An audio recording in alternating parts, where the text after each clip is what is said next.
Let's try this one more time. I've spent a good chunk of my day listening to Destiny talk to this guy who I don't know who he is. And they spent 2 hours at this point, you can see it down here, talking about coronavirus or COVID. Destiny's side of this discussion is, as individuals who live in a society, we are responsible to take precautionary measures to protect other people in society from the consequences of our choices. Or there are certain things that we should not be allowed to do because those things can have consequences on other people who do not have a choice in the matter. A really simple example that he's brought up, if you watch this, is drunk driving, right? So as a society, we've agreed that you can make the choice to drink and you can make the choice to drive, but you cannot make those two choices together because combined, it presents an unacceptable risk to those around you, and therefore you are not allowed to make these two choices together. Now, what's annoying to me about discussions on this topic is that one side of the discussion is about personal freedoms, and the other side of the discussion is about responsibility to society. But the side that talks about personal freedoms never talks about a really key important thing when we talk about freedoms, where those personal freedoms infringe on the rights, on the freedoms of other people. Again, drunk driving. You have the right to choose to drink. You have the right to choose to drive. You cannot, but as a society, we have agreed that you cannot do those two things together because of the risk it presents to everyone else around you. So but no one talks about why I should be able to choose to drink and drive, right? So why is it that when we talk about COVID from a personal freedoms, choices perspective, that's also not taken into consideration? Because the choices that you make in regards to this disease can have consequences on other people who do not have a choice in the matter. In the same way that you choosing to drink and drive has consequences on people who do not have a say in your choice to drink and drive. On the other end of that, though, there is a lot of discussion on what's your responsibility to get vaccinated. It's your responsibility to take precautionary measures to reduce the risks that you put on other people through the choices that you make. But why is it that we never talk about, well, where is that line, right? There are a lot of people on that side who say, well, the government should absolutely be able to tell you what you do and don't put into your body to reduce the risks that you put on other people. Does that sound right, though? Anyways, I'm diverting from this discussion at hand. So we're going to jump into this pretty far into it because there's a point that he's going to make that's going to absolutely... I'm going to lose my mind. You're going to see me physically lose it here when he says this because I no matter how many times I hear him say it, I'm going to... But they both talked about being empathetic to the other side. Except he's going to demonstrate that that this isn't how he's actually looking at it. So I'll let him. I still believe that it's extraordinarily important in the current reality that we're in, hypotheticals aside, for every single person to say, okay, if unvaccinated people with the current virus that we have, with Omicron or whatever thing's going to be next, if it's got a similar IFR, if they start getting rounded up and putting in prisons, or if they start having to wear badges, or if they start getting, no medical care, or if they start getting no ICU space, this is where I will draw the line. And I would consider I would love to ask somebody to make that, to say that out loud, like the line is going to be here. Because what's happened over the last couple of years is that the Overton window of what's acceptable and how it's acceptable to treat different human beings based on vaccination status has changed dramatically. Okay, so the first issue I take with this point is, while he's technically correct, right? The problem is what has precluded that that change in view. First off, he's using the Overton window incorrectly. Or I think he's using it incorrectly. I'm going to take that back. I don't know if he's using it incorrectly. But I understand the point he's trying to make, which is the whole point. So he says that it is drastically shifted to what is okay to say about people who are not vaccinated from 2 years ago. Well, first off, the vaccine isn't 2 years old. Coronavirus is 2 years old. Us dealing with COVID as a society is 2 years old. Which then brings into frame the part of this that he's missing. So why are people who are not getting vaccinated talked about in such a negative light? And this is the part that they never talk about when they talk about people who don't want to get vaccinated. Okay. And to be fair, there are legitimate reasons for not wanting to get vaccinated. There are people who can't for medical reasons. There are people who don't want to for religious reasons. And those are fine. And there's a number of other people who they're uncomfortable with it because there's not enough information. And I understand that to a degree. But the major issue here is that the last one, I understand hesitation because there isn't enough information. But I don't think that last part of that is true. There is enough information. There have literally been billions of doses of this worldwide. We have lots of records of the side effects of the vaccine, and your body reacts to this stuff very, very quickly, right? It's not like you get a vaccine and then 10 years later there's a side effect, right? And this is true for most things, right? The only time it takes a long time for something to affect you is prolonged exposure. So a good example is I work in construction safety. Lead exposure is something that has very, very negative health consequences, and you can see them years later. But that's because it requires constant exposure over that time frame, right? Silica is another example of that, as is what's the one that gives you the lung disease? That's in like all the asbestos, right? Asbestos, the same thing, right? Exposure over long periods of time causes that. However, high exposure over a short period of time also causes those things, right? So it's about the amount of stuff that gets into your system and your system's ability to either expel it or fight off the consequences of it, right? And lead, silica, and asbestos are one of those things where once they get in your body, they don't leave. So this vaccine is not a long exposure. It's not like you take the vaccine and then the cells build up inside of you and it takes 10 years to see the effect of those cells building up, right? Vaccines are the effect on your immune system is fairly quick in the sense that it takes days, maybe weeks at most, to see the results. Meaning that the rest of your body would respond to what that does to your immune system within a similar time frame, right? So it's not like it is not possible to get the vaccine and then 10 years down the line get a complication. Now, you may find the complication 10 years down the line, but it will have always been a complication since the vaccine caused your body to have that reaction.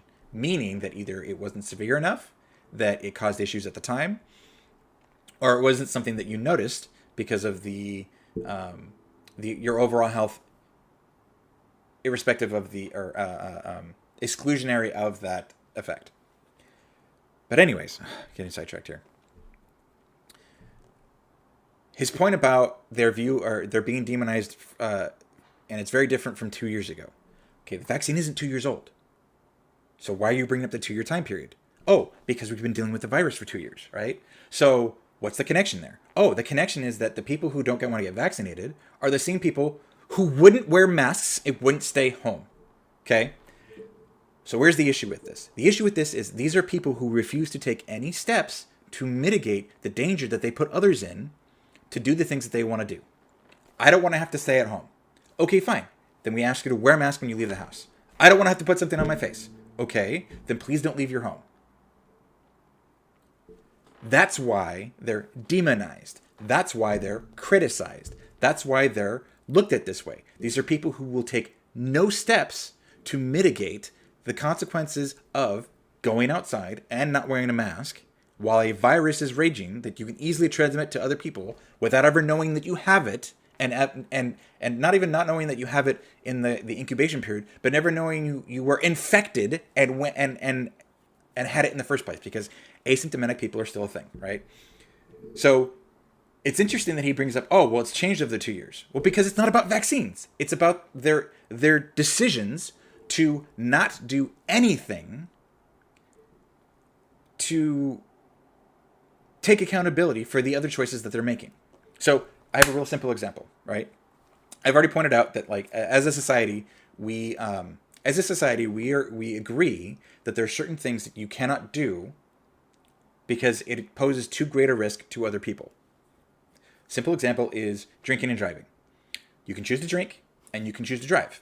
No one can do anything, well, driving, assuming that you have assuming you're over 21 and assuming you have a driver's license. You can do both those things. No one can stop you from doing that, right? But you can't do them together. Why? Because as a society, we have agreed that the consequences of driving while drunk pose too great a risk to everybody else around you for you to make that decision. That is a restriction on your freedoms. Because on a technical level, you should be able to drink and you should be able to drive. But we've as a society said, no, that's not okay. And it wasn't even that. This is a recent thing. When did drunk driving laws come out? Wrong one. No. It was a couple of years ago, and I see that from my perspective. You don't have to agree with me. Okay, he's not gonna get to the point there. Drunk driving laws.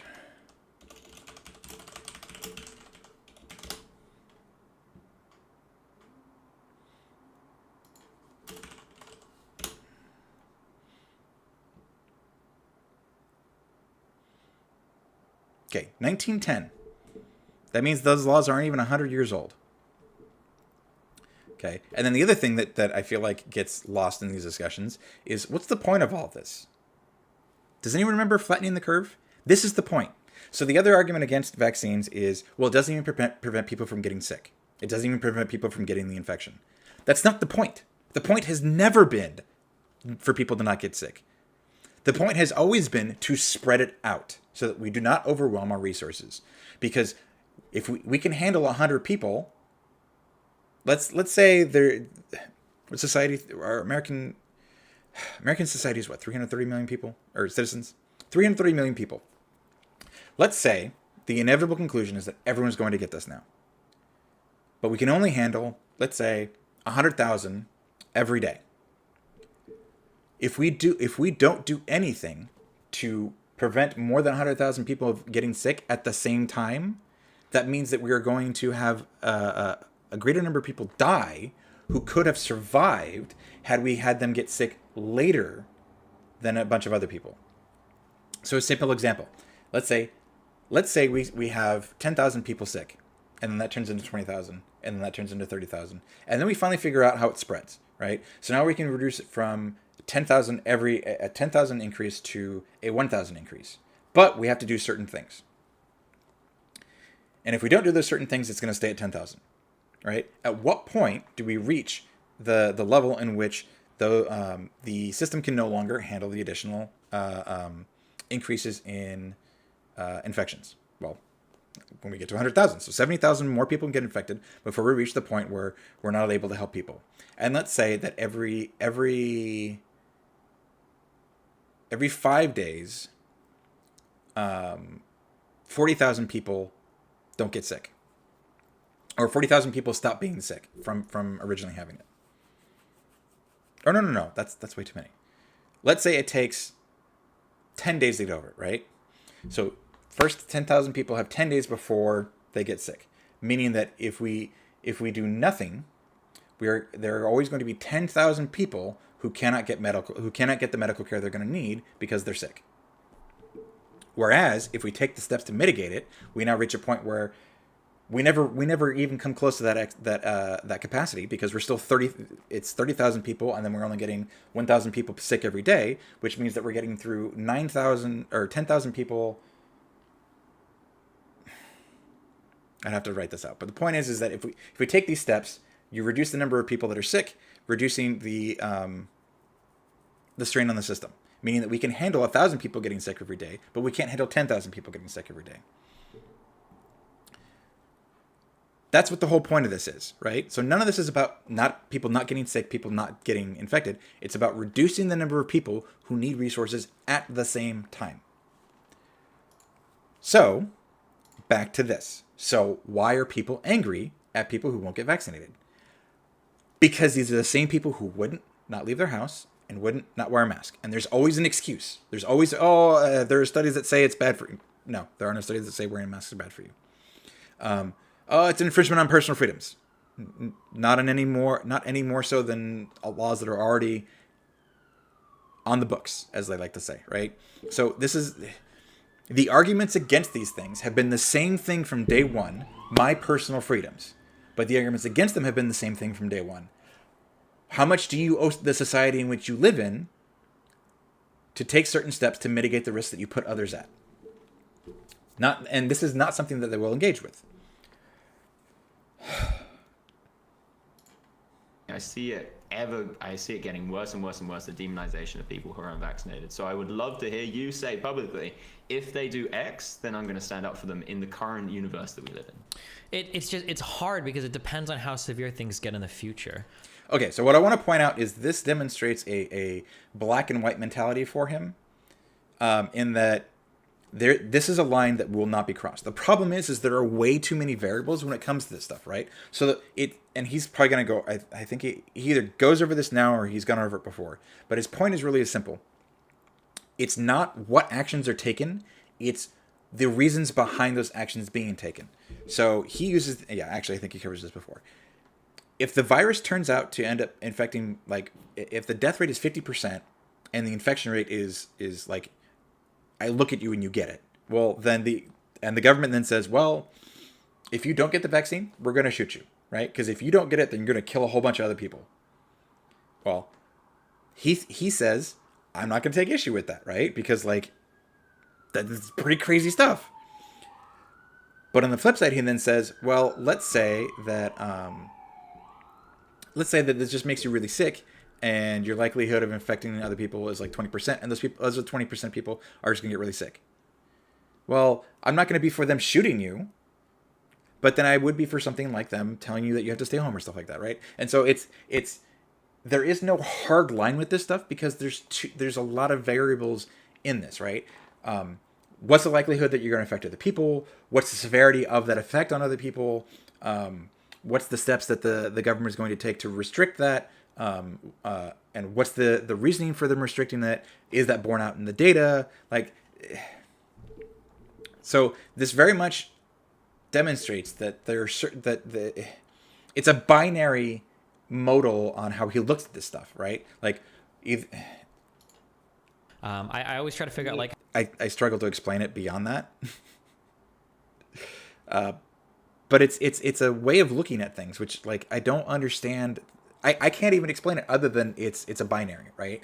It's either you're going to get coronavirus or you're not going to get it. And if you get the vaccine, then you definitely get it. But if you don't get the vaccine, you won't get it. And it's like, well, wait a minute. If I get the vaccine, even if I get sick, I'm less likely. I'm not going to have as severe symptoms.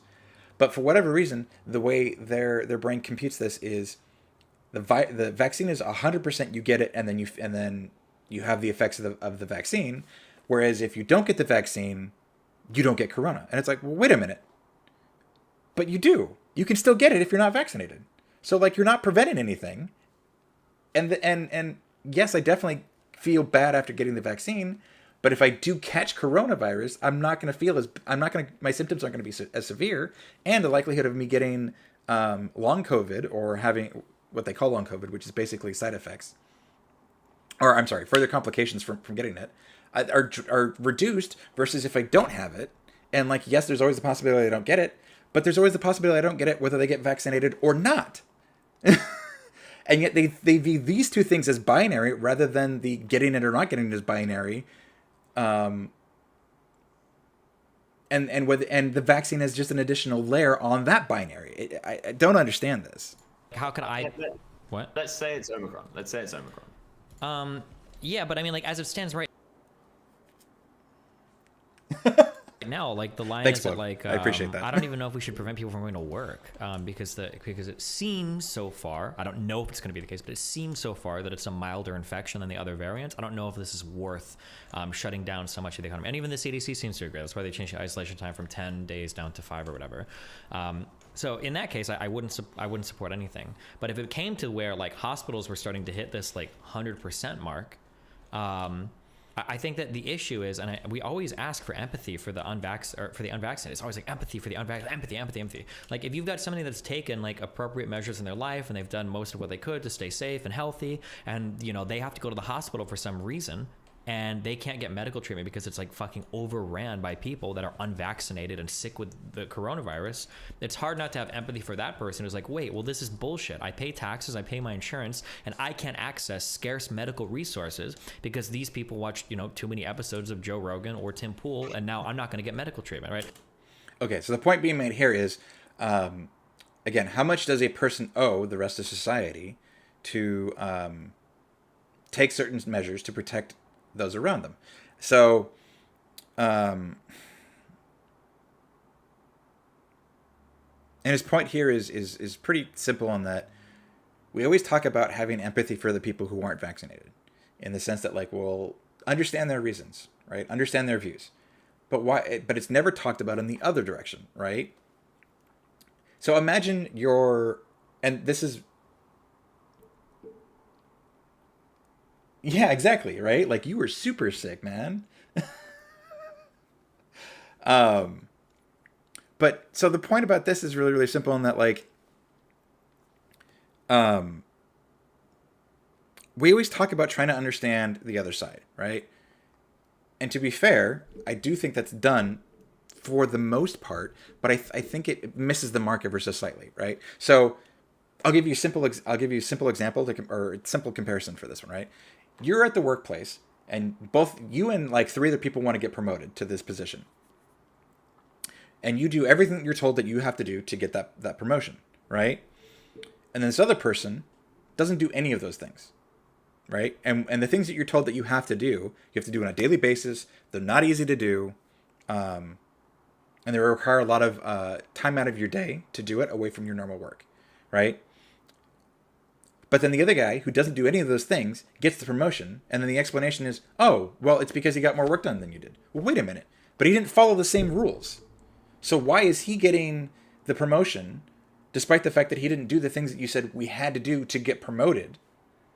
But I did those things, and the funny thing here is we actually view this as punishment, right? I did all the things I was told to do, and even though there's no negative consequence because I didn't get the positive result, I'm being punished. Okay, but that's the view that people have when it comes to this stuff, right? I went and got vaccinated. I put my mask, and I am being literal here, right? I went and got vaccinated. I put my mask on when I go out in public. I avoided going out when I didn't have to prior to the vaccines. As a matter of fact, I still, well, on personal choices, but I still avoid going out when I don't have to. And yet, this thing is still running rampant because there are people who are not doing those things. And their excuse is, oh, well, this is an invasion of my rights. Well, wait a minute. Your choices are now having consequences on my life. So whose rights are actually being infringed on here? I think it's okay to ask for empathy for the people on the other side of that who are like, fuck me, like we have scarce medical resources. Why should they be doled out equally in this sense when it was so easy to avoid going to the hospital from the coronavirus? That would be like the empathy I would look for on the other side. 2 points. One, I actually really love Joe Rogan. I've got a special place in my heart for him. Sure. Secondly, how about from the flip side? How about if it's somebody like me? You know, I haven't had any of the mRNA vaccines. I haven't had any of the COVID-19 vaccines. Mm-hmm. I've got all the other vaccines that society has recommended that I get. Mm-hmm. I even got some flu shots. You know, back 2007, I probably wouldn't do it again, judging from what I've learned about flu shots. But I'd still get fucking, you know, if the new variant of tetanus came out, I'd be like, fuck yeah, jab me up, bro. But and additional to that, I also look after my body. I exercise all the fucking time. I meditate all the fucking time. I eat as clean as I can. I keep my body in really, really good shape. Mm-hmm. Now let's say I get to an ICU and the hospitals are kind of filling up with other people, vaccinated and unvaccinated. Let's say it's a high proportion of unvaccinated people that are inside the hospitals, and you know the triage unit or the triage is faced with a decision between a person that's fat and barely exercises or doesn't exercise apart from like to get up to go to the computer, eats like shit, all of the unhealthy things, but has got this COVID-19 vaccine, would you have then empathy for me if the government turned around and said, no, Charlie, you're not allowed in our ICU because you haven't got this vaccine? Okay, so his point is, well, I've done all these other things right in my life. So why am I, quote unquote, being punished because I didn't get the vaccine, which is now your requirement to get medical treatment? Whereas this other guy has made all these other poor life decisions, but he made this one decision to get the vaccine and he gets special treatment, right? Now, the reality is that's what triage is about, is if resources are limited and it's literally life or death, how do we decide who we give the care to? The problem is that there are already protocols in place for that, and it has nothing to do with your life decisions, right? It has nothing to do with whether you got vaccinated or not. What it is about is there's a term for it, and I forget exactly what it is, but it's the likelihood that you don't die, and what kind of quality of life are we looking at when you come out on the other side. So a real simple example is, let's say there's this 20-year-old, there's a 20-year-old and a 70-year-old, and the 7-year-old has done everything, like he lives fairly healthily, but let's say he's got an underlying condition, he's got diabetes, and he got the vaccine. And then you've got this other one, you got the 20-year-old, and he's just young, but he doesn't do anything to stay in shape, but he's also not obese because that's a comorbidity, which would then skew the point of this. And he didn't get the vaccine, right? So you've got a young, healthy 20-year-old who doesn't live a healthy lifestyle, but is not unhealthy currently. And then you've got a 70-year-old who has a healthy lifestyle, but has the comorbidity and got the vaccine. How do we decide who gets the care? Well, I don't know who would have the better outcome in that situation, but to my understanding, the way the medical science would bear out is that they would prioritize taking care of the 20-year-old, because if they both get sick, it's likely to have a bigger impact on the 20-year-old for the rest of his life than the 70-year-old. On top of the fact that the 70-year-old already is very old. Well, I shouldn't say very old, but the 70-year-old is already in two high-risk categories. He's old and he has diabetes, which is a comorbidity. So, which means that the resources are, I don't want to phrase this poorly because like this is life we're talking, and I know it's a hypothetical, but like you wouldn't want to expend those resources on the 70-year-old because, first of all, even if he comes through this unaffected, how many more years of life does the guy have versus the 20-year-old, right? And then secondly,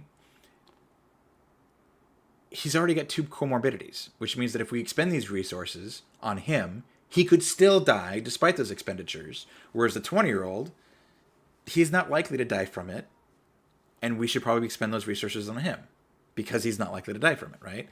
That's how triage works. So it's not just whether you got the vaccine or not, it's what kind of quality of life are we looking at on the other end of treatment. Let's say I turned up with a fucking gun wound or something. Nothing to do with coronavirus. Nothing to do with the coronavirus. Yeah, my specific illness isn't. How does it connect to this? If you're coming in with nothing related to the coronavirus, yeah. So you just painted a situation where the ICU beds were filling up based on the COVID rates going up and things like that. Personally, I've taken all the measures, bar the vaccine, to stop myself from getting COVID. I've taken prophylactic ivermectin, I've meditated, etc. The prophylactic ivermectin is actually really annoying because ivermectin has not been demonstrated to do anything in regards to this. Like, that's another point of frustration, right? They won't take an experimental vaccine, but they will take ivermectin and what was the other one? Oh my god, I can't remember the name of it. It was the one that Trump was talking about. It has to do with why can't I think of what it was called?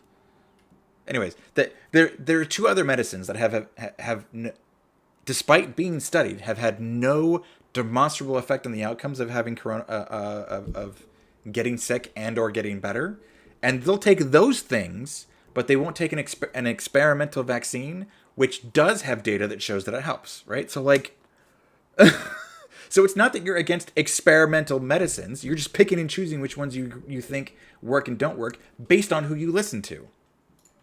Why does that matter though? If it's just a gunshot, I guess. Or that's what I'm not understanding. What I'm saying is that if we have this blanket policy of we treat the vaccinated before we treat the unvaccinated in an ICU bed, then they would prioritize that person that's perhaps. Oh, sure. Hold on. Wait. I'm sorry. Yeah. Hold on. I'm sorry. Let me be more clear. I don't know if this sounds like a weasel or not. When that thought experiment was proposed, that was exclusively for people that were infected with the coronavirus. It wouldn't be like somebody. Yeah. Go ahead. Fair enough. I misunderstood. So let's say I've got coronavirus. Yeah. Sure. I've got some new pi variant or whatever. I mean, like, I would be sympathetic for sure. But I think it goes back to the original thing where I said, like, there are reasonable expectations I could expect people to take versus unreasonable ones. Like, a whole lifestyle change seems like so much more of a burden than just getting a vaccine. But, like, I would be empathetic on the other end. If you're, like, a relatively healthy person and then you go to an ICU and it's full with a bunch of people that are, like, super fat and overweight and they're like, well, sorry, you can't come in because you're not vaccinated. And you're like, okay, well, what about all these other people that are overweight and dying just because they couldn't make lifestyle changes? Like, you know, I would be empathetic that would suck. But I guess, like, my question would be like, well, why didn't you just get vaccinated? What the fuck? Why would you do everything except for, like, literally probably the most important thing for increasing your odds of surviving the virus? Because I disagree with that. It's the most important thing to increase my odds of surviving a virus. Like, I would bet. Okay, now that epitomizes this entire discussion, right? So he understands the relevancy of comorbidities, right? He understands that if you're overweight, if you have diabetes, if you have these other medical conditions that would cause you to be more likely to die from it, he understands those. But then he doesn't agree that the vaccine is the most important thing you can take, despite the fact that there is tons and tons and tons of data and studies of said data that tell you the biggest factor of whether you come out of the other side of COVID alive or dead, regardless of the other factors, and the severity of the symptoms that you have when you get it are determined mostly by whether you're vaccinated or unvaccinated. It is the single biggest factor around this disease in every respect. And he says, I don't agree with it. And then, this happened earlier, but he talked about there's an organization of like 16,000 doctors that don't agree with, that think that natural immunity is more effective than the vaccine immunity. I won't even get into the details of that, right? But this displays the cognitive dissonance in this discussion, right? Or in the points that he's trying to make here. There are literally millions, if not tens of millions of doctors. Actually, no, tens. There has to be tens of millions of doctors in all of the other organizations and all the other groups that say vaccine immunity is the best immunity against the coronavirus, and that while natural immunity is good, it is even if you have natural immunity, you should get vaccinated. It is overwhelmingly the bigger portion of the scientific community, doctors, researchers, epidemiologists, anyone involved in this says that. The vast majority of anyone, I should rephrase that. The vast majority of anyone involved in this says that. But he points to, there's a group of 16,000 doctors who have information that say otherwise. If 99.9% of mechanics, manufacturers, drivers, anyone who deals with a car in any respect told you that car's unsafe, but there's a small group of people that say that car is safe, who would you believe?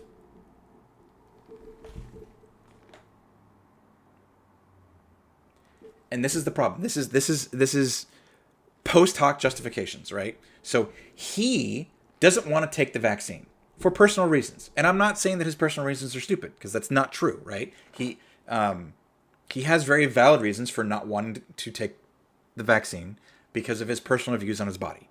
That's fair, right? But because of that pre-existing notion that there's actually a specific word for this. Oh my God, why can't I not? I cannot think of words right now. Oh, this is gonna piss me off because I think like these words pop up. Okay, anyways, point is he has already decided prior to this that, or he already has a reason for not wanting to take the vaccine. So now what he's doing is all the information that he's finding is now being used to then justify the stance that he has already taken prior to any of the information that he's gotten on this. Meaning that rather than looking at information and then reaching a conclusion, he is doing the opposite. He has already reached his conclusion. I don't want the vaccine in my body. Therefore, what's the information that I can find that tells me that that stance is okay, that that stance is correct? My entire net worth giving 3 to 1 that it's less likely that I die from coronavirus than you die from coronavirus. I don't think I could die from this virus if I tried. I went around licking every single ill patient I found. My body is just in such good shape that I had coronavirus twice, and once in the wave where it was the most severe in Delta, and I didn't notice. I played my B game in high stakes poker. And I'm not trying to like fucking say I'm the fucking best, because there's a lot of people out there that have very awesome immune systems that because of that have made their own risk benefit analysis and said, okay, I don't think that this vaccine is going to do me any good because my fucking immune system's so good anyway. Well, yeah, it is confirmation bias, but there's another term for it. It's not a preconceived notion, and it's not a foregone conclusion. It's post hoc justification, but there's a word for the. Oh, it's not. Is it presuppositional? No. That's. I'm trying to remember the term for it. It's gonna annoy the crap out of me. But yes, he is also. This is a clear case of confirmation bias. He is absolutely looking for the information to support his foregone conclusion. Or did I already say that? But either way, he's looking for the information to support his point, or to support the decision he's already come to that I don't want to have to take the vaccine, or that I don't want to take the vaccine. And now he's finding the information that supports that point of view, that supports that decision. Which, by the way, humans are really, really good at this. I don't know if I've kept any of the videos where I've talked about this, but humans are incredibly good at justifying their decisions. It's demonstrated through psychology, and this is so a really good example of this is when guys so we've all seen when a guy asks a girl out and then she rejects him, and then he calls her ugly, or like, I didn't even want to date you, you hoe, or whatever, right? So what that is the emotional response to, oh, this thing that I wanted is I can't have. And if I can't have it, it can't be good. Or if I can't have it, then there has to be something wrong with it, right? So rather than like, and that's why guys react that way, right? Well, wait a minute, why would you ask her out if she's ugly? Doesn't make any sense, right? But to protect yourself, to protect themselves, what their brain does is, oh, I didn't actually want that thing in reality, despite the fact that I wanted it 2 seconds ago. Because then it protects their, well, wait, I want this thing that I can't have. Why can't I have it? Oh, there's something wrong with me. Oh, if there's something, and that cascades. So human beings are really, really good at doing exactly what he's doing. I've already made my decision. Now I want to justify my decision. What I would say is, like, if we create a blanket COVID policy that's binary and says we're only going to prioritize people that have been vaccinated over those that have been unvaccinated, I think that leads to a de-individualization of the people. It takes people like me and says, well, you're just exactly the same as people that just don't give a shit about the health system. You made a stupid decision. And to me, it seems really, really, it's not psychopathic in intention, but it's psychopathic in outcome. Okay. The problem here is that he exposed the flaw in this to begin with. If we create a policy that treats people in a binary way, this is bad. Well, yes, but there is no policy that treats people in a binary way, right? We aren't even doing anything. There are no consequences to not being vaccinated. There weren't even consequences to not being vaccinated when the mandate was being upheld, right? Because the mandate wasn't get vaccinated or you can't do anything. The mandate was get vaccinated or get tested on a regular basis. And there were no enforcement mechanisms, right? There were no required monthly reports or weekly reports from employers. People didn't have to report to hospitals or have to send in their records anywhere. There was no enforcement of the mandate, right? So this idea that like, oh, we're creating a medical apartheid, we're not. There has been nothing. The proposals were made that we should do things about this, but it was never enforced. And it wasn't even a binary. It was never a binary, right? As someone who's read the OSHA regulation, there were exclusions for if you've had it and have natural immunity. That was taken into account. It was also taken into account that if the vaccine could cause a medical issue, and it was also taken into account if you have religious exclusions, right? That like there's a literal legal thing. So it's not binary. It's not. It's simply not. And the fact that he can't get past that hurdle, demonstrates that he's only looking at this from one perspective, and then he brings up the like, well, I understand that point when he brings up like, well, I empathize with that. No, you don't. Clearly, you don't. If you did, you wouldn't be bringing up these questions from that angle, because the people on the other side don't look at it that way. There is the only binary that exists in any of this is whether you're vaccinated or not, right?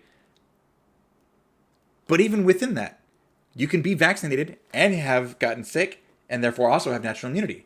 You could also not be vaccinated, have gotten sick, and have you could have also not gotten vaccinated and got sick and have natural immunity, right? So your binary doesn't exist at all. Therefore, and there's no way anyone in a medical field making recommendations on actual policy would not take into account just those 4 categories, let alone all the other variables. I disagree with this calling it psychopathic. I feel like, and I run into this so much with people in these arguments, it feels like you only look at empathy on one side of things. I guess that's what I don't understand. I've got empathy for every fucking disgusting human being in the world. Well, okay, that right there. And I know he's partially joking, but no, you don't. You cannot. You have demonstrated that you don't, because you keep asking questions from the one direction.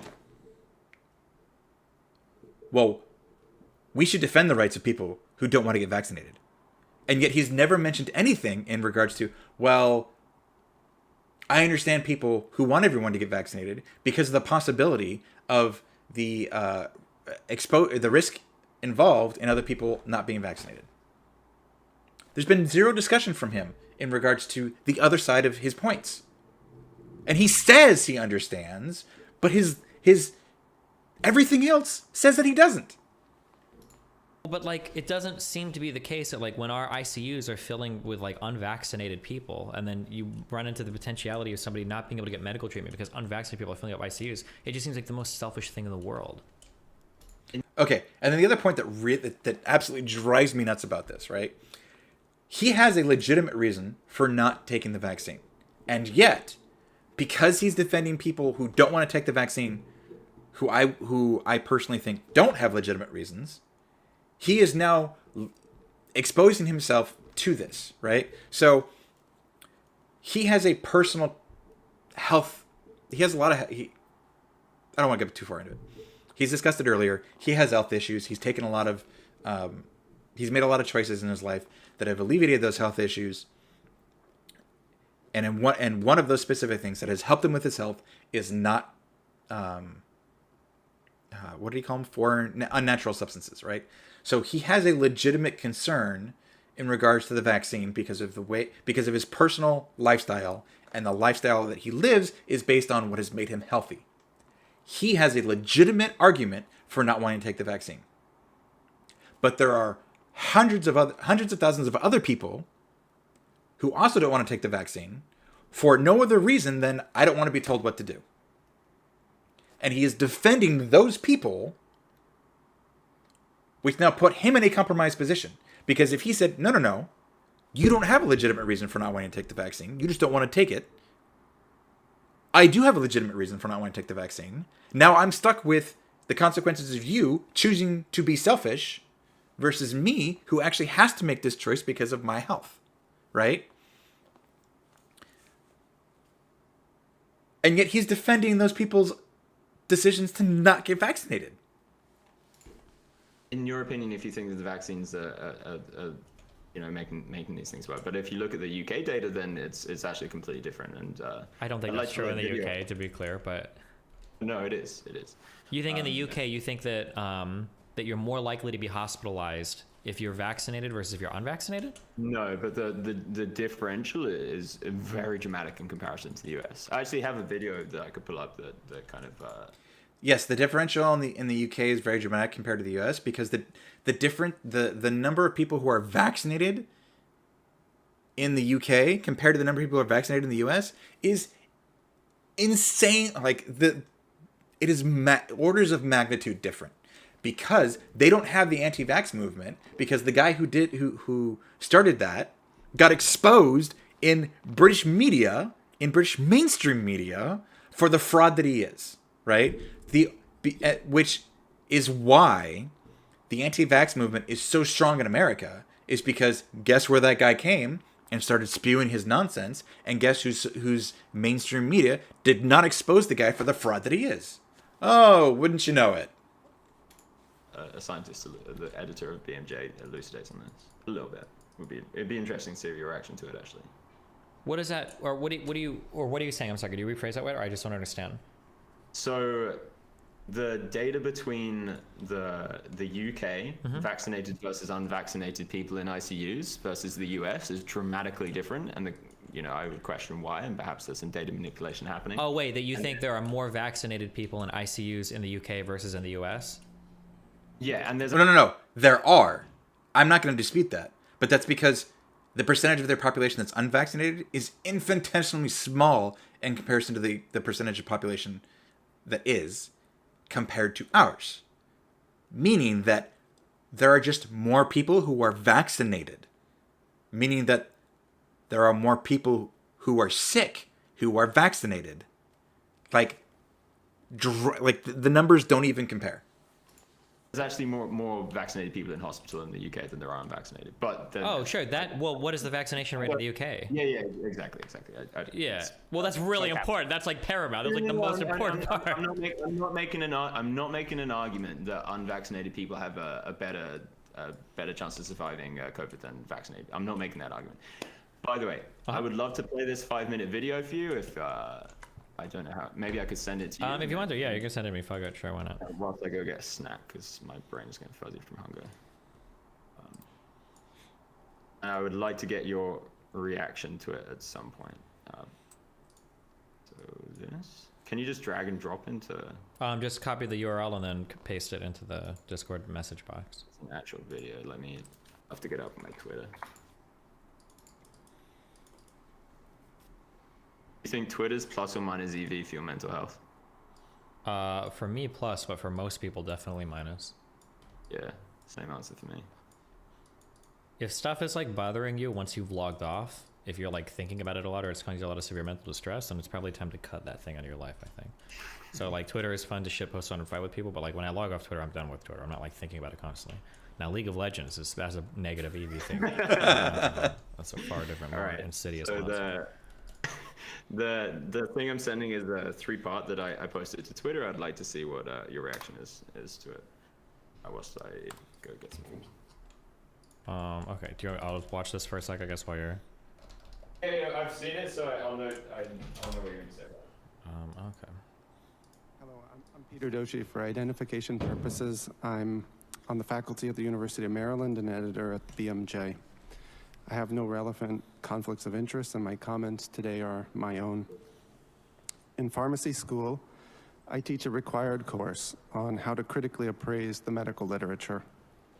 We train students on how to go beyond a study abstract and start to pick apart and critically assess biomedical studies, not just take them at face value.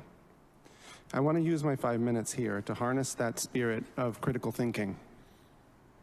I'm saddened that we are supersaturated as a society right now in the attitude of everybody knows that has shut down intellectual curiosity and led to self-censorship. So let me start with a few everybody knows examples that I'm not sure we should be so certain about. Everybody knows that this is a pandemic of the unvaccinated. But if hospitalizations and deaths were almost exclusively occurring in the unvaccinated, why would booster shots be necessary? No, oh my God. It is not a pandemic of the unvaccinated. The vaccine does not prevent infection. It does not prevent you getting sick, and it does not prevent you, it does not exclusively prevent you from getting infected. It does not exclusively prevent you from getting sick, and it does not exclusively prevent you from dying. It mitigates the chances of all of those things. This, to me, tells me that these people do not understand that there are layers to, without a better word for it, mitigation. Fuck. Now I have to go over the frickin' Swiss cheese model.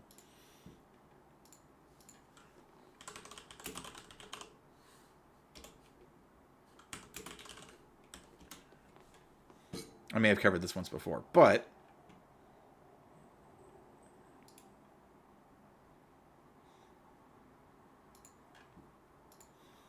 oh, that's super small. Can I maybe use a different one? Oh, oh, this is great. This is like perfect. I didn't even notice. Okay. This is what's called the Swiss cheese model of safety. Oh, it's too funny. It's perfect. Okay, so the way this works is you have multiple layers to of safety, right? So actually, can I? Is there a? Here we go. This is. Oh, again, why is it so small? I'll just do this.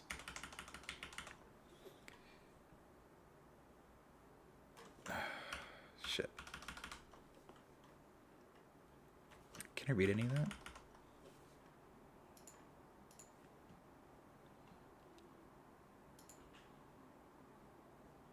Okay, this is kind of hard to read because how. Is this one better? There we go. Okay. This isn't going to line up with this because this is coming from my experience in safety. But basically, the way this works is you have different layers of mitigating threat or risk, right? So a real simple explanation is for construction, you have engineering, you have substitution, elimination, engineering controls, administrative controls, and then there's other additional layers, right? So the basic explanation is if something poses a risk, is there a way to eliminate that from the project? Is there a way to eliminate that material? Is there a way to eliminate that task? Is there a way to eliminate that that step, right? If you can't eliminate the step, then you move on to the next thing. Is there a substitute? Is there a different material that we can use? Is there a different method that we can use? Is there a different process that we can use? If you can't substitute it, you then move on to engineering controls. So engineering controls is there something we can build or put together or prefabricate or build, I think I already said that, to reduce the risk exposure, right? So a good example of this is, okay, we still need to install that chandelier. Can we build something that supports our weight as we take it up? Or is there, can we bring it in from another angle? Like things like that, right? Is there a way that we can engineer a solution? Then the next step is administrative administrative controls. So administrative controls is, okay, we absolutely have to do this thing, but we want processes in place, and we want people to be aware of the processes, be trained on the processes, and sign that they know the processes. Meaning, okay, so a good example of this is they're called lockout tagouts, right? So when people have to go work on electrical equipment, there's a process in place, and I don't want to go too into the process because it's a lot to get into. But basically, what they have to do is they have to ensure that when they go work on that piece of equipment that was attached to the grid, that there is no danger posed by the piece of equipment still being energized, meaning plugged in, and it also means that the whatever the machine does. So let's say it's something that takes material in between two like rotors. So it's not getting power because it's either unplugged from the grid, or because the circuit breaker that feeds that line has been switched off.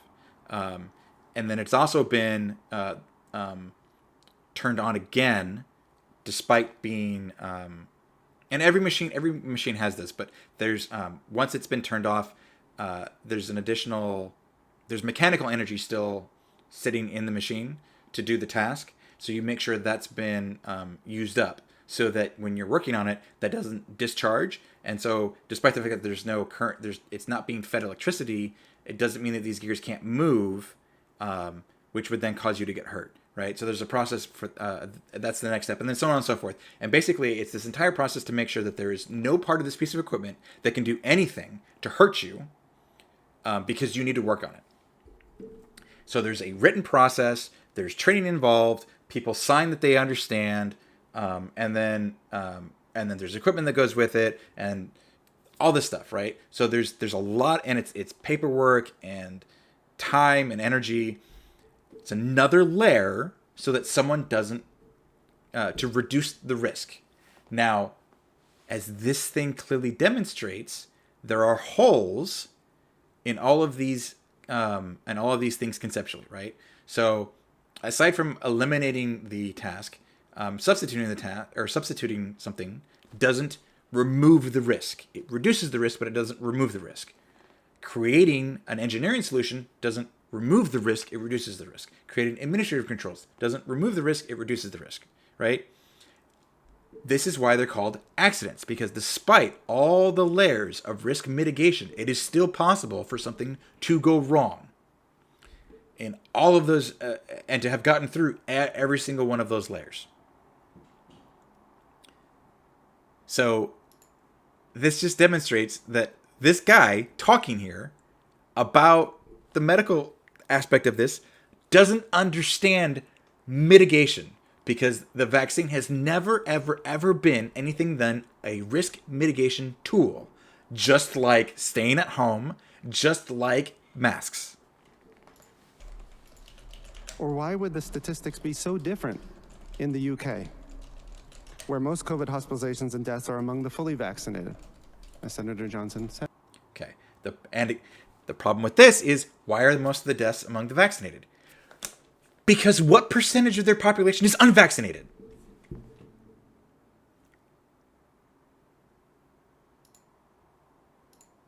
No, I want this.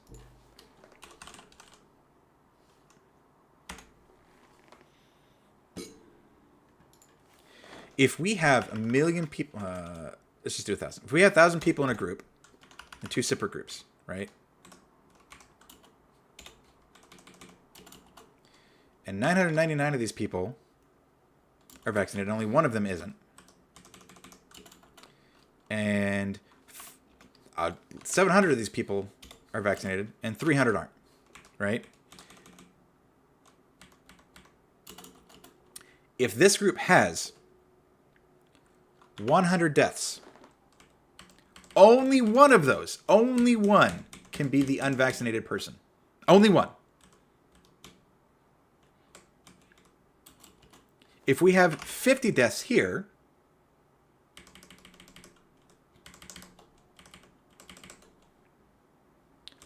all 50 of them can be in this group.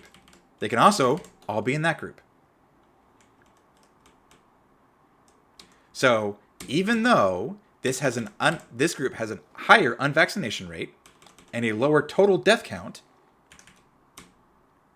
it would look like in this group the vaccine has less of an effect because, oh, look, only one of those people is unvaccinated. This is why they do things per capita, right? This is why things are used in rates and not raw numbers. I'm sorry, not, what's the word? Absolute numbers. And why the percentage of the group that it makes up is taken into account. This guy does not know what the F he is talking about. This is... There's Guys, a in my chat, disconnect you there. can just There's go look something at to a be Destiny curious stream about. if you want to watch. Oh, sorry. Oh, I was trying to. I'm just listening. Hold on. Sorry. Go ahead. We can't hear it on this stream. So. Oh, gotcha. Okay. To watch Going back to listening. There's a disconnect there. There's something to be curious about. There's something not adding up, and we should all be asking, is it true that this is a pandemic of the unvaccinated? What does that even... Again, it is no one has said... No one who has any level of credibility has said this is a pandemic of the unvaccinated. It is a global pandemic, and there is data suggesting that the unvaccinated are... What's the word I'm looking for?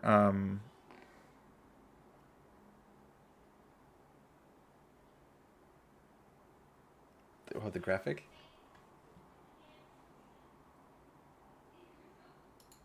Nope, not that one.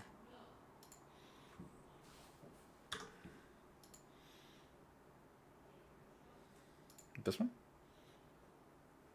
Were you not able to see that one, or was it this one? Okay, but like this is actually a really good representation of what this is, right? So, and then even farther back here, we can now add the vaccine, because the vaccine doesn't mean you won't get it. Cloth masks don't mean you won't get it. Social distancing doesn't mean you won't get it. Cleaning and disinfecting doesn't mean you won't get it. And hand washing doesn't. I don't like that. Well, actually, no, there are holes here. Yeah. And hand washing doesn't mean you won't get it. But this also illustrates that just because you get the vaccine doesn't mean that the cloth masks might not be the thing that prevents it. Or even if you get the vaccine and you wear cloth masks, well, the social distancing might be the thing that prevents you from getting it. Or it's the cleaning and disinfecting. Or it's the hand wash. Like...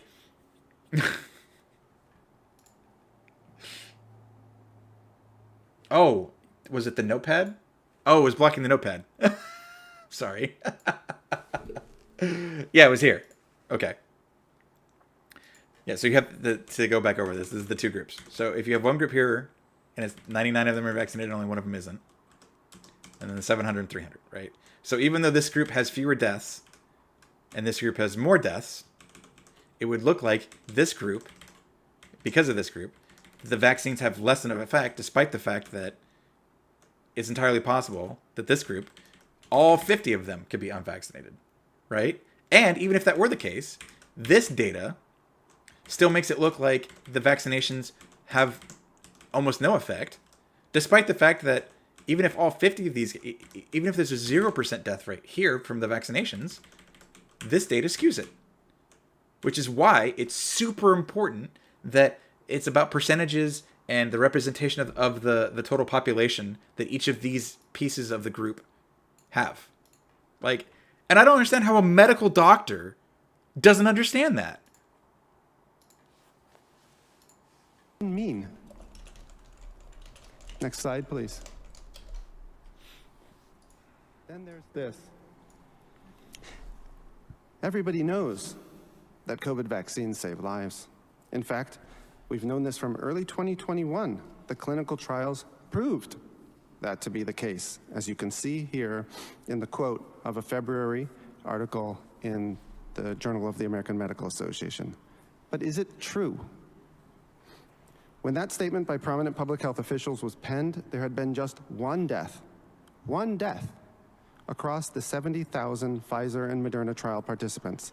Today, we have more data, and you can see that there were similar numbers of deaths in the vaccine and placebo groups.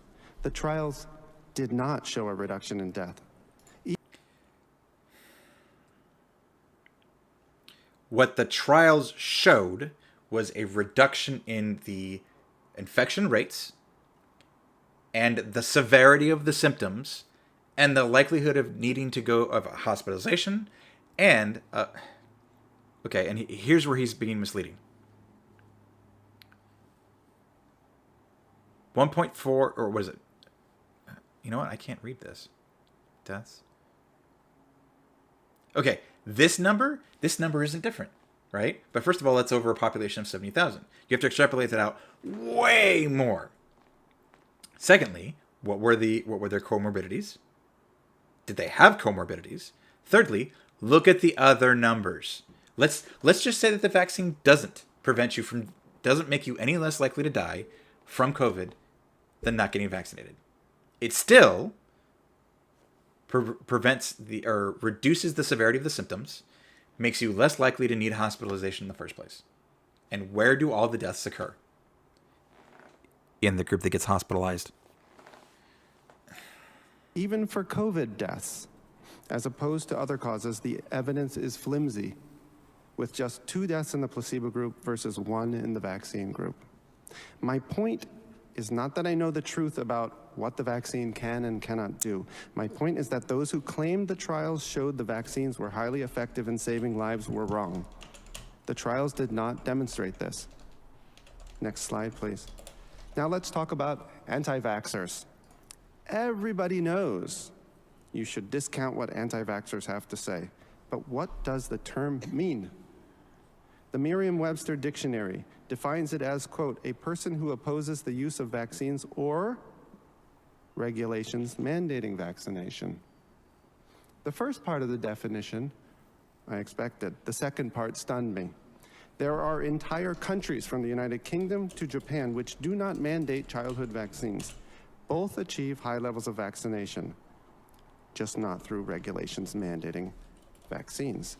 There are no mandates there, and I would wager that a large minority, perhaps a majority of the world's population meets the definition here of an anti-vaxxer. Sorry, are you guys hearing background noise? I'm getting like little spikes in the volume, but I don't hear anything like in my room. Definition worth checking is vaccine. Next slide, please. I am one of the academics that argues that these mRNA products, which everybody calls vaccines, are qualitatively different than standard vaccines. And so I found it fascinating to learn that Merriam-Webster changed its definition of vaccine early this year. mRNA products did not meet the definition of vaccine that has been in place for 15 years at Merriam-Webster, but the definition was expanded such that mRNA products are now vaccines. I highlight this. Okay. I do want to be fair. That I can understand. The changing of the definition of a word, and the fact that they didn't fit the definition before, I understand. But that's almost pedantic, right? Like, they're not a vaccine in like the traditional sense that they keep you from getting the polio vaccine keeps you from getting polio, right? Like, it doesn't reduce the severity if you get it. And that's how most of those I think that's how most of those vaccines work. I'm not sure. I'm not an expert on this.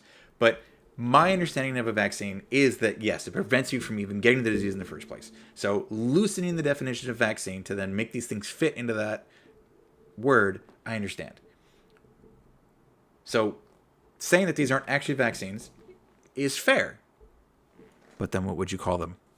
Like, because yeah, sure, they're not vaccines in the traditional sense that if you take this, then you don't get the disease. But but they do reduce the likelihood that you get it, reduce the severity of the symptoms when you do get it, and on and on, right? So, like, do we need a new medical term for what these things are? To ask a question, how would you feel about mandating COVID vaccines if we didn't call them vaccines? What if these injections were called drugs instead? So here's the scenario. We have this drug, and we have evidence that it doesn't prevent infection, nor does it stop viral transmission. But Evidence that it doesn't prevent infection is a lie. It does prevent infection.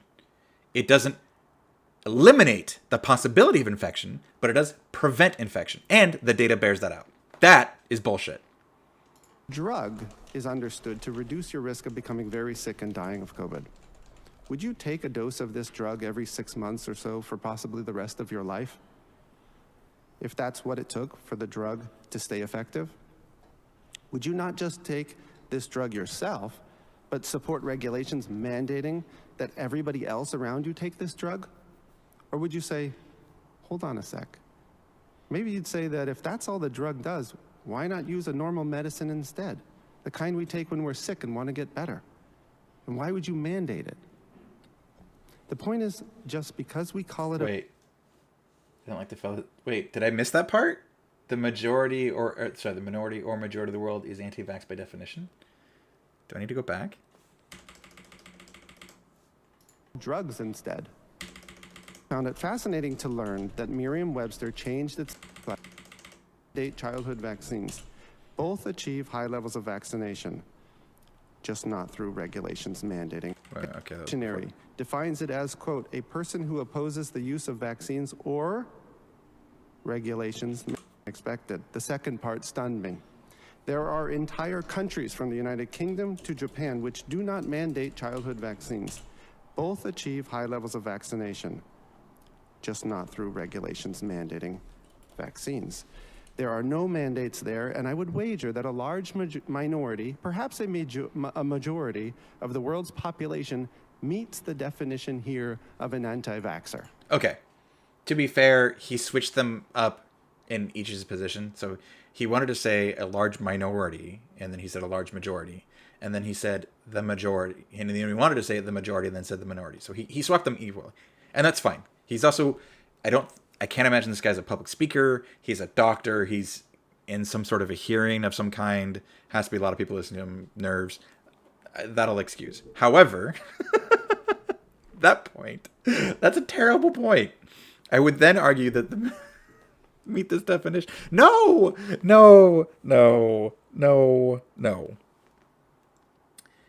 Just because your country doesn't require that you get vaccines doesn't mean that you're. Okay, I didn't mean to wrap my head around that. Mandates there, and I would wager that a large minority, perhaps a majority of the world's population meets the definition here of an anti-vaxxer. No. For that to be true, he would have to be able. And here's the part that's annoying. There, he has all this data, but he then makes a statement like this that would require you could demonstrate this, but a survey of that level would be ridiculous, right?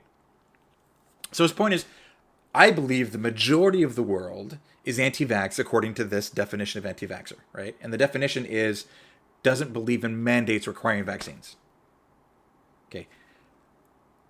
That is not the way I have heard people use, and this is the other part of the problem, right? The Merriam-Webster dictionary says this is what this word means.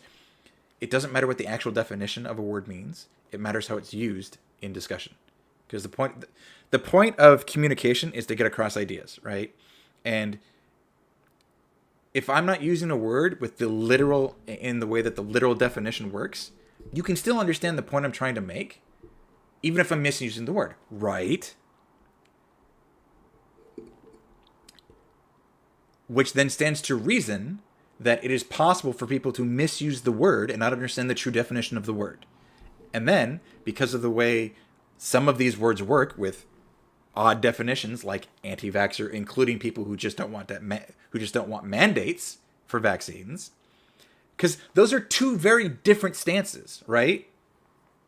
So the fact that this is the same definition is weird to me in the first place. But secondly, why is that the reference? it's very and I would argue it's very clear when people talk about anti-vaxxers, they're not talking about people who just don't want mandates. They're talking about people who are against the vaccination of people in the first place. That vaccines are that anti-vaxxer means they are against vaccination, period. Because guess what? That's what the movement started about. It wasn't I don't want a mandate for the MMR vaccine. It's I don't want my child vaccinated with the MMR vaccine. So like this reference to the definition and then this feels like a rhetorical trick of some kind. It's really annoying. Definition worth checking is vaccine. And next slide, please. I am one of the academics that argues that these mRNA products, which everybody calls vaccines, are qualitatively different than standard vaccines. And so I found it fascinating to learn that Merriam-Webster changed its definition of vaccine early this year. mRNA products did not meet the definition of vaccine that has been in place for Okay, we heard that. are now. How would you feel about viral regulations mandating that everybody else around you take this drug? Or would you say, hold on a sec. Maybe you'd say that if that's all the drug does, why not use a normal medicine instead? The kind we take when we're sick and want to get better. And why would you mandate it? The point is, just because we call it a vaccine doesn't mean we should assume these new products are just like all other childhood vaccines which get mandated. Each product is a different product, and if people are okay with mandating something simply because it's a vaccine and we mandate other vaccines, so why shouldn't we? Okay, that's a fair point too. Because again, it doesn't fit the traditional definition of a vaccine. We mandate those vaccines because we know what they do. Should we and just because this is being called a vaccine doesn't mean we should allow it to be mandated. That's fair. However, it's not being mandated because it's called a vaccine.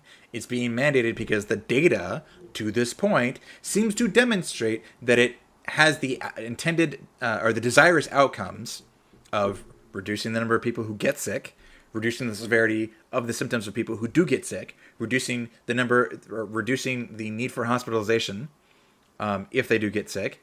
And his data says that it doesn't reduce deaths, but I've seen data that does show that it reduces the death rates in hospitals. That there are more people who die in hospitalization that are unvaccinated than are not vaccinated, and to the point where it's like the number of people who die in hospitals that are vaccinated are like single digits compared to like dozens, if not hundreds, depending on the area, that are unvaccinated. This. I think it's time to inject some critical thinking into that conversation, and that is what I hope we're doing today. Thank you. Hey, I'm not against that last point. You know, again, this is coming from the data seems to show, and this is where the stance comes from, right? The problem is that this guy is cherry picking his data to support a foregone conclusion, the decision that he already made that he doesn't want to get vaccinated. And that's what, and I have, okay. So here's where I would be interested in the actual statistics on this. I would love to see the number of people who didn't want to get vaccinated, who were then swayed by the data about what vaccines do. And then I'd love to see the opposite. I'd love to see the number of people who wanted to get vaccinated, who were swayed by data about not getting vaccinated. Because, and I would bet actual money on this. I am willing to bet that there are more people in the former than the latter. That there are more people who didn't want to get vaccinated, who when showed the data on the that people who are pro-vaccine show that they were convinced to get vaccinated, as compared to people who wanted to get vaccinated or were on the fence but would have not had a problem getting vaccinated, who were then brought off that fence and are not anti-vaccine, I shouldn't say that, but who wouldn't get vaccinated because of the data that someone who was anti-vaccine showed them.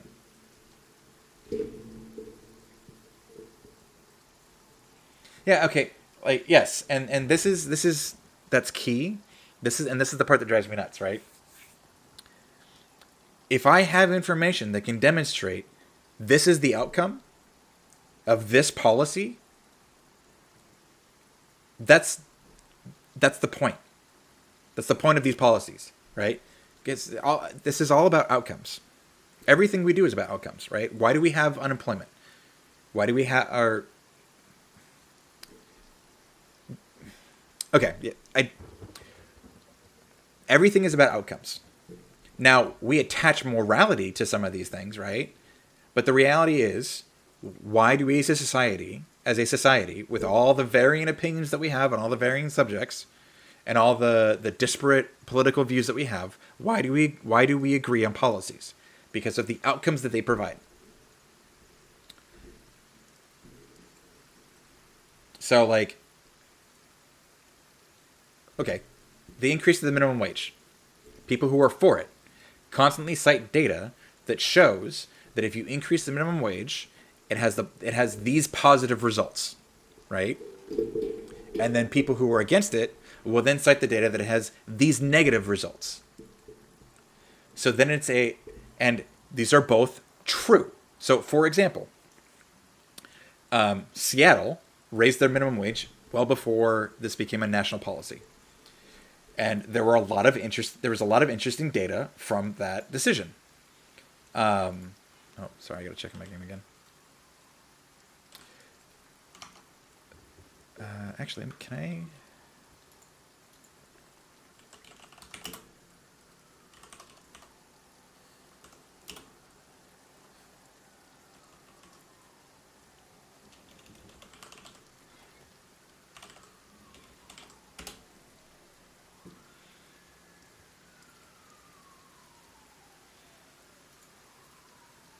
Okay.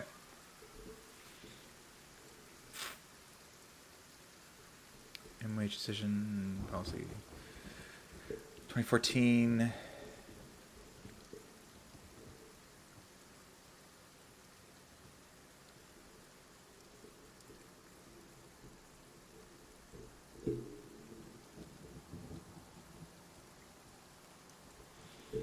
Okay, so yeah, so there's been multiple studies. So what I do know of this is, I don't know if this says, this is a lot to read. My understanding of this was pretty simple. What you had were two periods of effects. So the first period, the short-term effects, were that there were a reduction in the number of worked hours by people who were affected by this wage increase, right? So because they're paying these people more for the same number of hours, they had to reduce the number of hours that those people worked. To the point where there were a lot of people who were laid off because there weren't enough total hours to go around.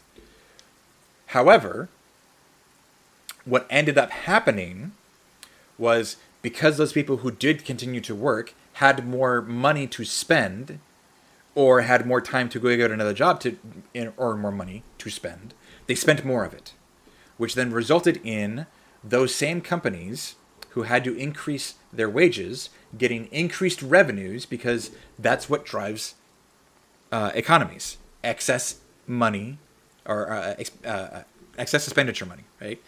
If I can only pay my bills, I'm not going to go out and buy fast food. If I have money left over after paying my bills, I'm going to go out and buy fast food, or I'm going to buy a TV, or I'm going to buy a computer, or I'm going to buy a video game, right?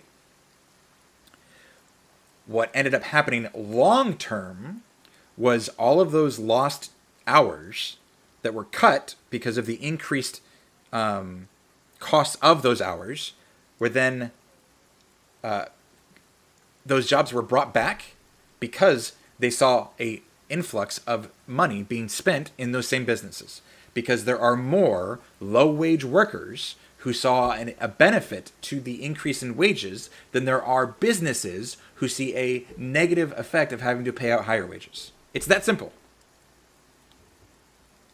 Now, there's more going on there, right? But that is my general understanding of what happened. So, yes, there were results of companies who short term lost money, who short term had to fire employees, who short term had to cut hours. Long term, everything, not only did those jobs come back, but because those jobs are also being additionally paid more, you see the same results, that those people now have more money to spend, then spend it, then create additional jobs because of those expenditures. And that's a really frustrating thing about this is the naysayers are, the naysayers of the increase in minimum wage are, well, it's going to cost additional money to pay those people, therefore people are going to lose jobs, it's going to cost those companies money, and then the one point that isn't true is companies are going to go out of business because of this. That's not true, right? For the main reason that the government subsidizes companies of certain sizes because of the inability to compete with larger firms in those spaces when something like this happens, right? They understand that a small business can less afford an increase in in wages than a big business can. But the other 2 points are correct. There is a reduction in the number of hours. There is an increase in costs. There is a loss of jobs. This can also be true in conjunction with, but long term, or not even long term, short term. In short term, the people who are making more money spend more of that money. These are true at the same time. So let's just say that the second portion is only true and it doesn't lead to an increase in jobs. The question is, what do we value more as a society, as a group of people?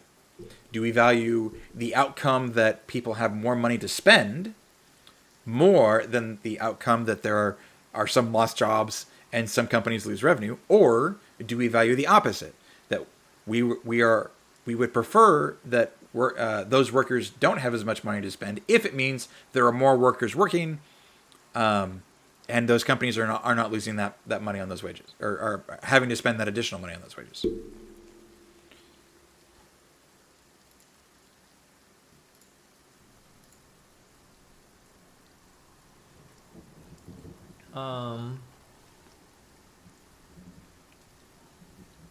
Okay. Are you here? Yeah.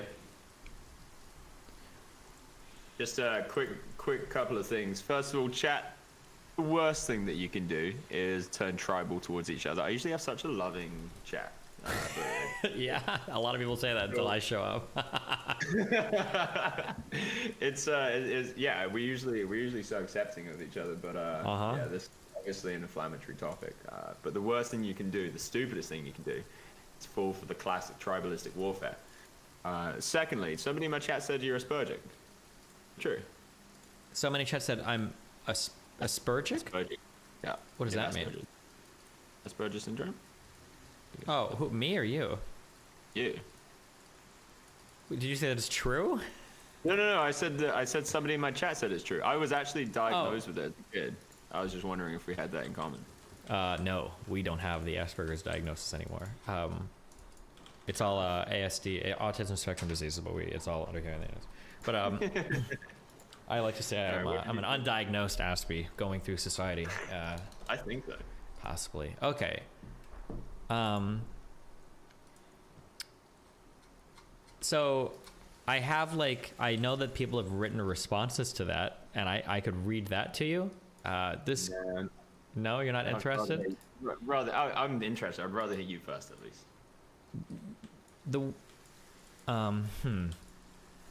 So the way that people talk or the things that people point to really make me wonder their thought process. So there are some things in here that I wouldn't be able to counter because I just don't have the information on hand. But there are other things he says that makes me immediately not trust some of the other things that he's saying. So the whole, I don't know why. I would be so curious to talk to this guy. If you ever think you can bully him into coming on my stream, when he would say that why would booster shots be necessary if it's a pandemic of the unvaccinated? Because immunity wanes over time with anything, but that's true of natural immunity. That's true of vaccinated immunity. Like even on our normal vaccines, we get booster shots. So that question of why would booster shots be necessary is really weird. Maybe he's just saying, well, you're saying it's a pandemic of the unvaccinated. It's probably because I think the unvaccinated had such higher rates per capita of showing up in hospitals. It doesn't just mean that only unvaccinated people are getting sick or only unvaccinated people can spread the disease. So that's a really weird, unless he's just fighting with strawman on Twitter. I don't think educated people are saying that. Saying that fully vaccinated people in the UK are more likely to be dead, that may be true, but I thought that was because the UK vaccination rates are very, very, very high. Per capita number is a very important thing here, and there are other things to tease out in the UK data as well.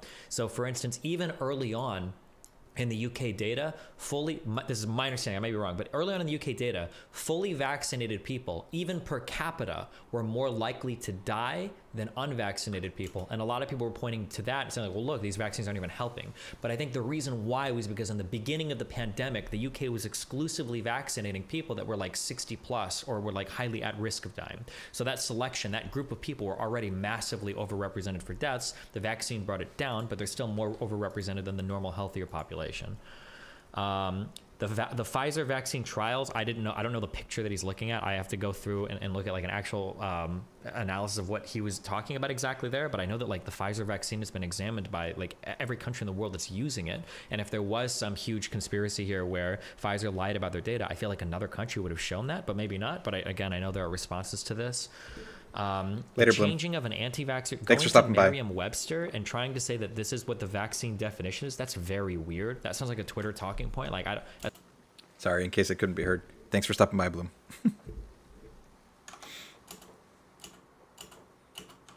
As a medical professional, you shouldn't really be concerned with what, like, how a dictionary defines something. Like, are we going to give this guy a vaccine? I'm not sure if this is a vaccine. Let me check Merriam-Webster real quick. That's kind of a weird, unless he's just saying that, like, it's crazy that definitions have changed over time in dictionaries, but that's not surprising at all. For instance, if you look up the definition of literally in a dictionary, now it will say literally can also mean figuratively because that's how we use it so much. Saying that these... I didn't know it does that. But that's kind of my point, right? Like, it doesn't matter what the dictionary definition of a word is. As a matter of fact, it's the other way around. The dictionary definition of a word should reflect the societal use of the word, which is why Merriam-Webster changes the definition of words so often and adds "quote unquote" slang to the dictionary all the time too, right? Because if a word is used in vernacular and you're not aware of what the word means, that's the point of a dictionary, is to be able to look up the meaning of a word. And so if a word is used regularly, it is part of regular language, it should probably be in the dictionary so that people can look it up.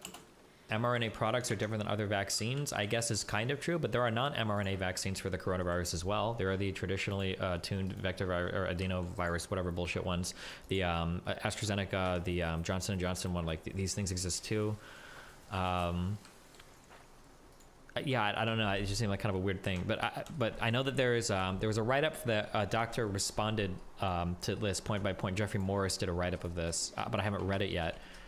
Where he goes through every point that this guy made, and then he responds, and he's a doctor, and so his response is probably going to be better than mine. But yeah, I don't know. It seemed like a weird. It's a lot of weird points brought up. Fair enough. I don't want to go back and forth on maybe any of the points, but it was it was nice to see a reaction. Well, wait.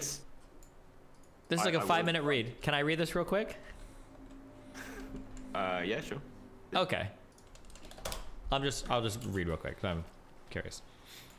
So this guy is Jeffrey Morris, refuting Peter Doji's claims, doubting the trustworthiness and meaningfulness of COVID vaccine results. Peter Doji has written a piece in the opinion section for the British Medical Journal, for which he is an associate editor, questioning the trustworthiness and meaningfulness of the published study results for the Pfizer-BioNTech vaccine.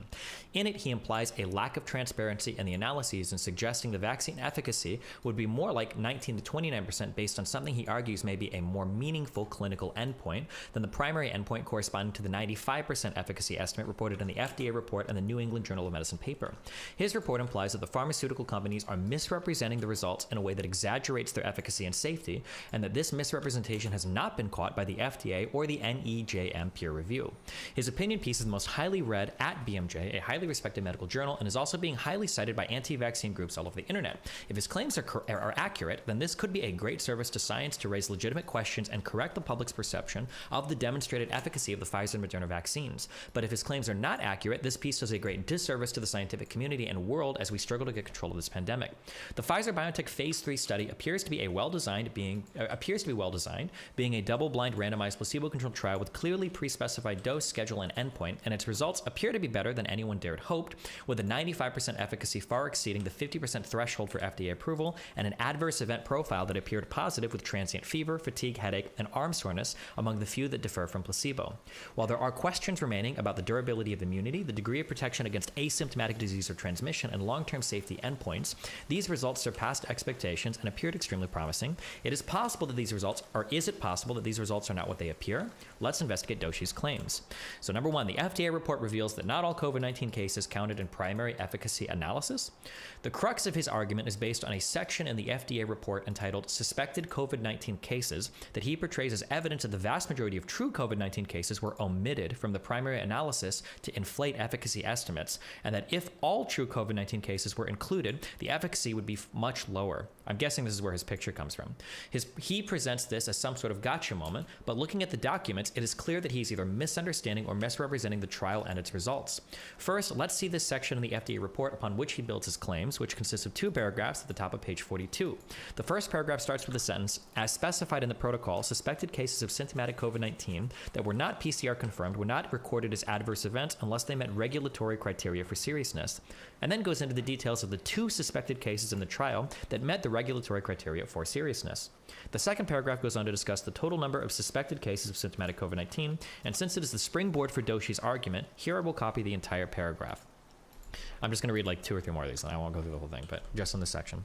Among 3,410 total cases of suspected but unconfirmed COVID-19 in the overall study population, 1,594 occurred in the vaccine group versus 1,816 in the placebo group. Suspected COVID-19 cases that occurred within 7 days after any vaccination were 409 in the vaccine group versus 287 in the placebo group. It is possible that the imbalance in suspected COVID-19 cases occurring in the 7-day post-vaccination represents vaccine reactogenicity, with symptoms that overlap with those of COVID-19. Overall, though, these data do not raise a concern that protocol-specified reporting of suspected but unconfirmed COVID-19 cases could have masked clinically significant adverse events that would not have otherwise been detected.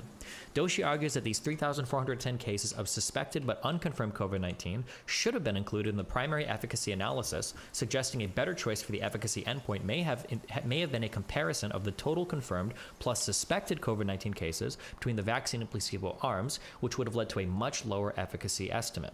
The 95% efficacy measures came from the fact that all the confirmed symptomatic COVID-19 cases in the study, 162 were in the placebo arm and just 8 in the vaccine arm, suggesting 162 divided by 8, or 162 minus 8 divided by 162 equals 95% of the cases that would have occurred sans vaccines were prevented by the vaccine.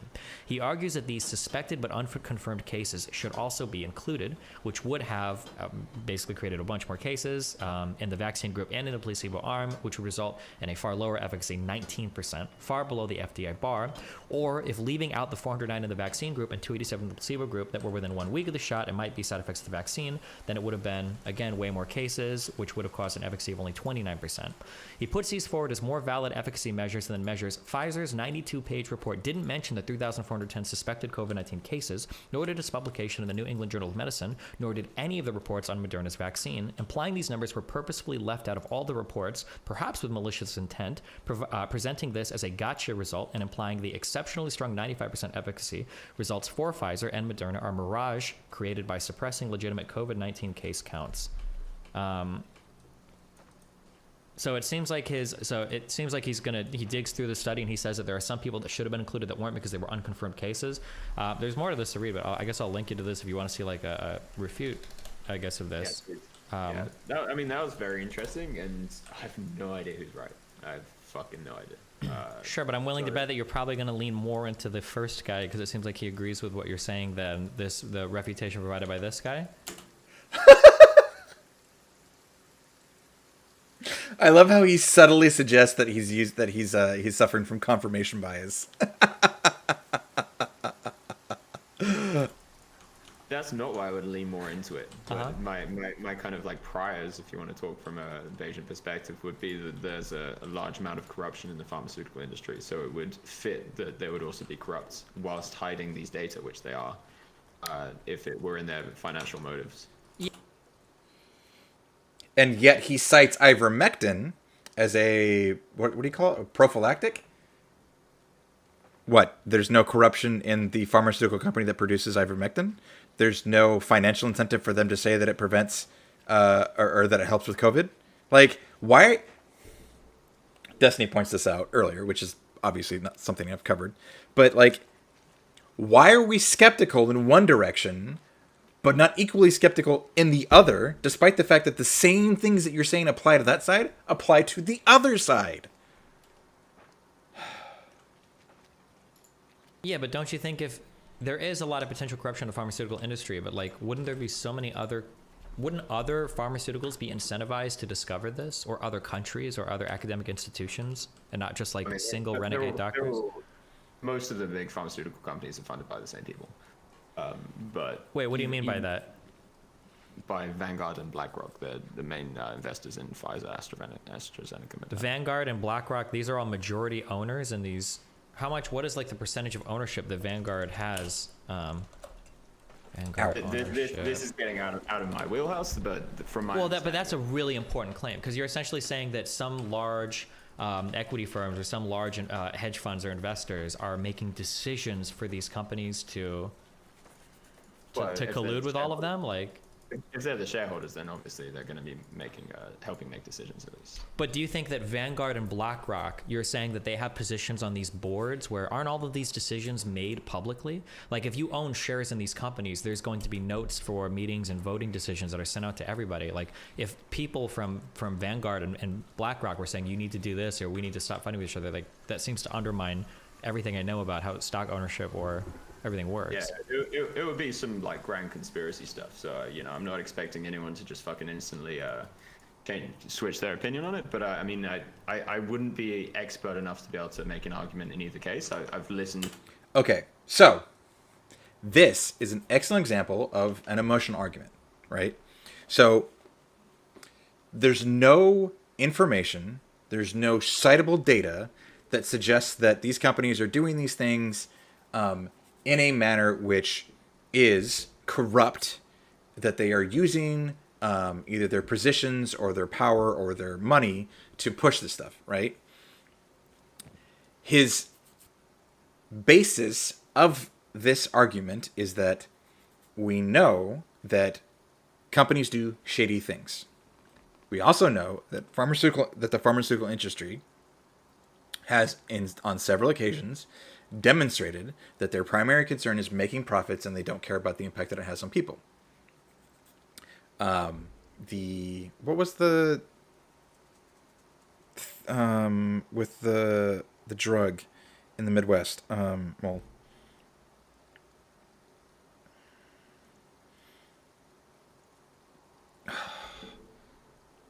I am blanking on so many things right now. There was the thing that everyone got addicted to.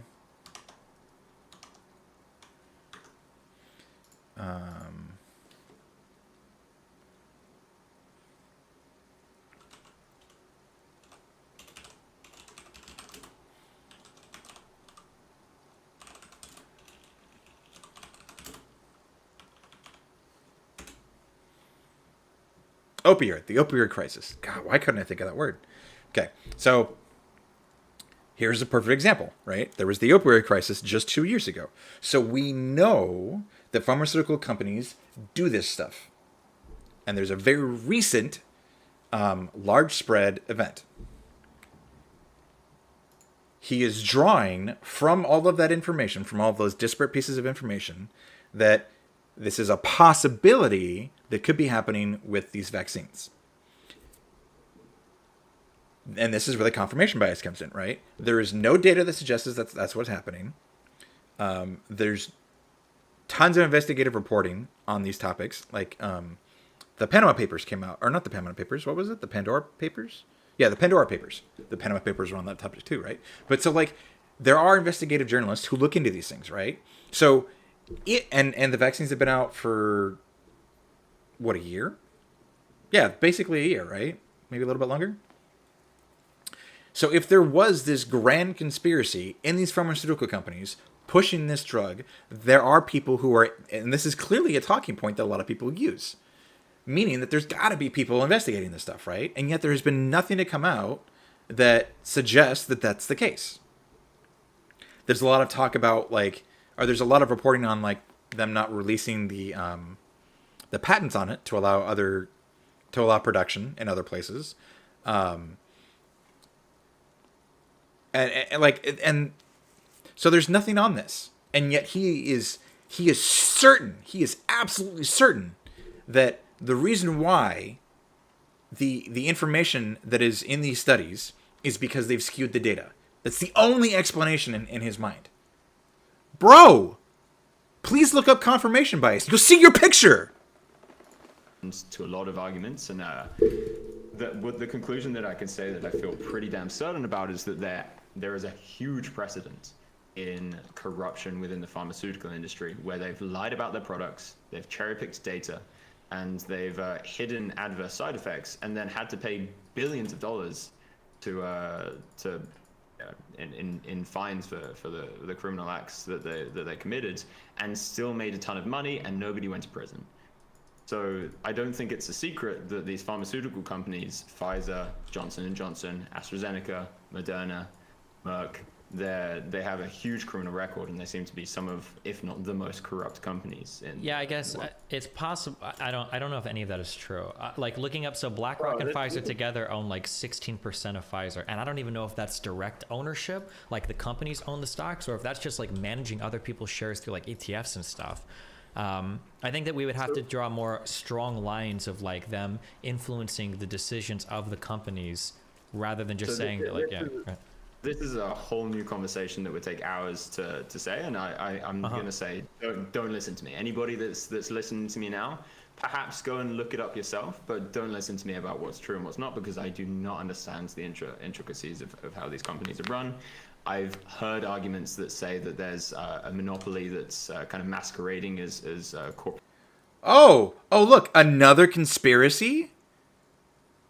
Another unsubstantiated story that supports your idea that this is all just some smokescreen for these companies to make profit, and that these vaccines aren't actually helpful, which is more justification for you not needing to take them. Isn't that coincidental? Competitiveness, but I don't know anything about it. Sure, I'm just saying that we have to be careful, because like a passive asset manager like Vanguard and BlackRock, which is my understanding is what they are. Maybe they have investment groups of their own. There might be like a Vanguard investment group that's different, but a lot of these people are just managing other people's assets, even if that company owns outwardly, like 8% of a company. Like they're managing assets from their clients. They're not like going to those companies and telling them how to perform, right? I own a lot of VOO from Vanguard. So I might be part of that 8% that's managing Pfizer. Or whatever. I love when he does that. I said that. at the very beginning of this, I think is really important. I think that in the beginning of the conversation, we wanted to get away from arguing the minutia, but here I'm going to introduce these two terms. Have you ever heard the difference between a valid argument and a sound argument? No. So a valid argument, I believe that all of our brains can follow this. A valid argument is one in which the premises, if true, logically lead to the conclusion. And a sound argument is one in which the argument is valid and the premises are true. So I might say premise 1 is all men are immortal. Premise 2 is Socrates is a man. And the conclusion would be Socrates is therefore immortal. Now, validly, that argument works. It's a valid argument because the conclusion follows from the premises. I get it. Yeah, but it's not sound because all men aren't immortal. The presupposition. Yeah, exactly. So I think that you and I think that you're like a reasonable person. You seem like. Oh my God! Wait, so it was a presuppositional? Yeah, it's a presuppositional position. Okay. How funny that I thought of the word and then got it wrong. A reasonable person from everything I've heard. I think that we're probably going to have the exact same conclusion given the same sets of data, But in actuality, what's causing us to come to different conclusions is we see different data. And you've alluded to this a few times. Like, we see different media reports, we see different things. So I think that's what makes these conversations so difficult, is that we agree largely in that we're both reasonable people, but we see way different data that drives us towards different conclusions. And I think that's like the complicated part about getting to these types of arguments. Yeah, I think it's the complicated part of being human, that we all have to experience the world through different lenses, and that means we all get different input, which means that we're going to have different rational output, even if everyone were logically infallible. Sure. But let's take it away from that, because I really want to stray away from kind of the conspiratorial side of things that aren't public knowledge, because I do believe there's a lot happening in the back that people aren't aware of, a lot of kind of under the table deals. But what we are publicly aware of is the absolute corruption of these pharmaceutical companies. And Well, like I'm how? Or what do you mean by that? So, for instance, if you look up the lawsuits of how Pfizer or Johnson & Johnson or Merck have been sued or gone through litigation of their different products that have been brought into market, there are very, very public records where they've had to pay hundreds of millions or billions of dollars because they've intentionally hidden how dangerous their products are. This is absolutely true. Probably. Sure. So, like, it wouldn't surprise me if that was the case. But then the question is going to be, like, is this an exceptional level of fraud, or is this just kind of like businesses working as usual? And, you know, like, sometimes you get caught. Deaths of hundreds of thousands of people for the sake of profits. Yeah, sure, but like here's something theoretically that might be true, right? It might be the case that a car company in the past has decided that they could cut corners through implementing some safety measure, and they thought, okay, well, it's cheaper to make it, we can sell our cars cheaper, this is good. And then eventually, like, does the EPA regulate car safety? I don't know. Whoever does like car safety realizes, like, hey, one sec, this is bullshit, and then it's like, oh fuck, okay, well, yeah, we shouldn't have done this, we got sued or whatever. But does that mean, like, I'm not going to trust Ford to ever make a car again because they cut corners in some place and they had to settle a lawsuit? Like, probably not. Like, I'm sure the companies lie and cheat and fuck up. That's why we have regulatory bodies to check them sometimes, you know? Yeah, so... Okay, and then the argument from there is, well, they control those regulatory bodies. This is what's called an unfalsifiable claim. It means that no matter what information I throw at you, your conclusion is always going to be valid because there's no way for me to demonstrate that that's not the case. There's always some additional piece of information that either proves your point or there's just no way to demonstrate that this is not true because it's something that because you can't prove a negative, right? So how do I prove that these institutions aren't corrupt? It's not possible. You cannot prove that they aren't, because corruption is something that exists. Not being corrupt is just the lack of corruption. And I can't so these and that's the other thing. These are not the same thing. Not finding corruption and it not being corrupt aren't the same thing, especially from this point of view, right? Just because there's no proof of corruption doesn't mean that there isn't corruption, right? And so even if there is no signs of corruption, I cannot prove that it is not corrupt, because a lack of proof of corruption does not prove a lack of corruption. Agreed to some extent. I do believe that trust ought to be earned, and I believe that the public record that these companies have shown, and these are only the times that they've been caught publicly and they've lost in court, and it's pretty widely known within the industry that this is part of their business model, that they take into account how much they might lose if they were to lose something, if they were to get sued in court. But they're still able to make profit. Nobody goes to jail. They are, from what I can see, perhaps the most corrupt conglomerates. Or group. Why would we? Okay, first of all, that's not true.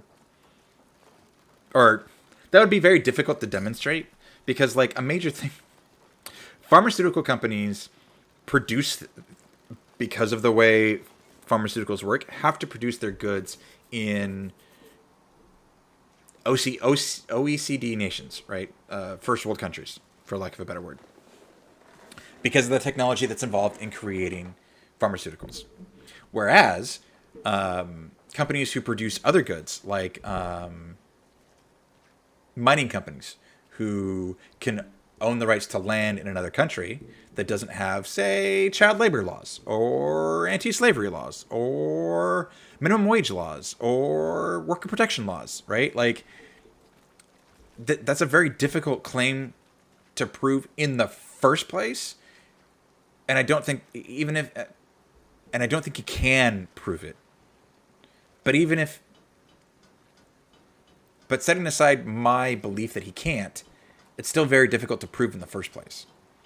On top of that, he's talking about something that is a problem with businesses in general, and then pointing to it as a problem with pharmaceuticals. Well, why do you not bring this up with clothing companies? Like, you're wearing a suit, or you're wearing like a what do they call it? A sports jacket.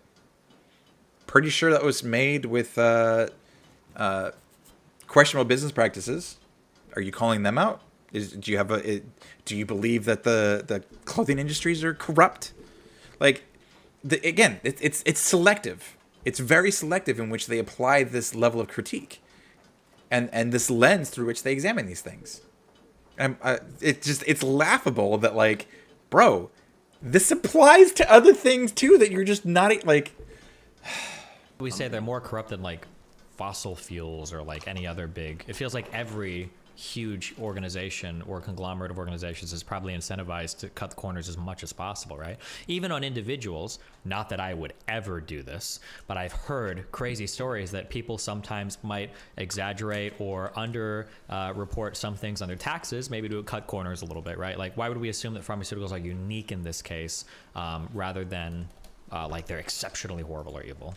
Yeah, I guess if you were to argue intent, then perhaps it might be more of an equal playing field. But if you were to argue outcome, then perhaps they might be number 1, 2, 3, 4, 5, 6, because they are playing with the health of people. They're making decisions purely based on profit that they know will be leading to the heart attacks or deaths or strokes of tens of thousands, if not hundreds of thousands of people. Can we trust, and I want to go on a little rant here, can we trust these companies to then be telling the truth whilst they're hiding these data from these vaccines? Can we trust these companies to be telling the truth to us now? Can we at least have some questions about how trustworthy they are? And the one thing that I really... Okay, so, because I don't know what he's going to say after this, and that's a lot to go over. So the second point was fine. Can we ask questions? You can always ask questions. Anyone who says you shouldn't be asking questions is an absolute idiot, doesn't know what they're talking about. Questions are always valid. The problem is, where are these questions coming from? And what answers are we willing to accept? And what I tend to find from people like this guy are there are no answers that they are willing to accept unless those answers confirm their beliefs in these things. So his point about these pharmaceutical companies being uniquely corrupt. Again, pharmaceutical companies have to operate inside of more modern countries that have very strict regulatory bodies, that have labor laws, that have safety regulations regarding like employee safety and facility safety and stuff like that. But he still believes that they're more corrupt than companies like mining companies who own the rights to like lithium or who own the rights to land with lithium deposits, but don't have laws regarding child labor, slavery, and so on and so, like the stuff I already mentioned. So where's that level of critique when it comes to these other industries? It's not there, right? And that's because this doesn't support, because he doesn't have a stance on lithium mining or anything that's produced through those manufacturers, right? So it's interesting that this level of analysis only applies to pharmaceutical companies. And that's not, and here's the part, the biggest part of the problem is he's not wrong, right? Is it possible that these pharmaceutical companies are corrupt? Oh, absolutely. It is entirely possible, right? In the same vein that it is also entirely possible that the fossil fuel companies are corrupt, that the the telecommunication companies are corrupt, right? But your analysis only applies selectively. So why is that? And that's never something he asks himself. And the other point, can we trust these companies? Well, look at their track record. Okay, the opioid crisis was obviously this really terrible thing that cost a lot of people lives. However, look at all the other stuff that they make that is not bad for us, that is actually very good for us. Look at all the over-the-counter drugs. Look at all the medicines that hospitals use, excuse me, to actually treat terrible diseases, right? So this idea that the pharmaceutical companies are so corrupt that we can't trust them, no. I don't even know if this has a term. But basically what this is he sees corruption because of the single instances in which there is, but then doesn't look at all of the other things that they have done that are not products of said corruption, right? And so it's the focus on the negatives and ignoring the neutrals or the positives. Which, to be fair, is human nature, because that's how we survive, is by if you have a negative outcome and it doesn't kill you, that doesn't mean that it can't kill you. And therefore that's where your focus is, because a positive outcome and a neutral outcome don't mean anything, right? Those you survive. A negative outcome has the possibility of killing you. Therefore, that is where your brain focuses, so that you don't fucking die, because that's the point of your brain doing any of the things that it does. That's a little interesting tidbit. That's what PTSD is there's a traumatic event and your brain is trying to find a way to have resolved said event, so that there isn't a negative outcome. But the reason it's PTSD, the reason it causes PTSD is because there's no way for that event to have resulted in a positive outcome. Therefore, your brain will always try and process. Yeah. So yeah. Anyways, so I don't blame him for the tunnel vision on that, but it's the lack of awareness of that's annoying, because like he's clearly an intelligent person. But this just demonstrates that he's not versed in some of these very specific fields that would make you examine your arguments to look for confirmation bias, to look for selection bias, to look for post hoc justification, and all these other things. Really feel strongly is that we have this beautiful technology of vaccines. Mm-hmm. It is perhaps the best technology the world has ever created. Mm-hmm. But we, for some reason, put the production and the distribution in the hands, in a centralized way, in the hands of the people who are most corrupt in this world. And I think that is fucking insanity. I think it's insanity that we don't order them to give the blueprints of the vaccines to different companies to look at, that they don't have complete public transparency. And I think it is an obvious show of corruption that these phenomena are kept so under the table and so hidden.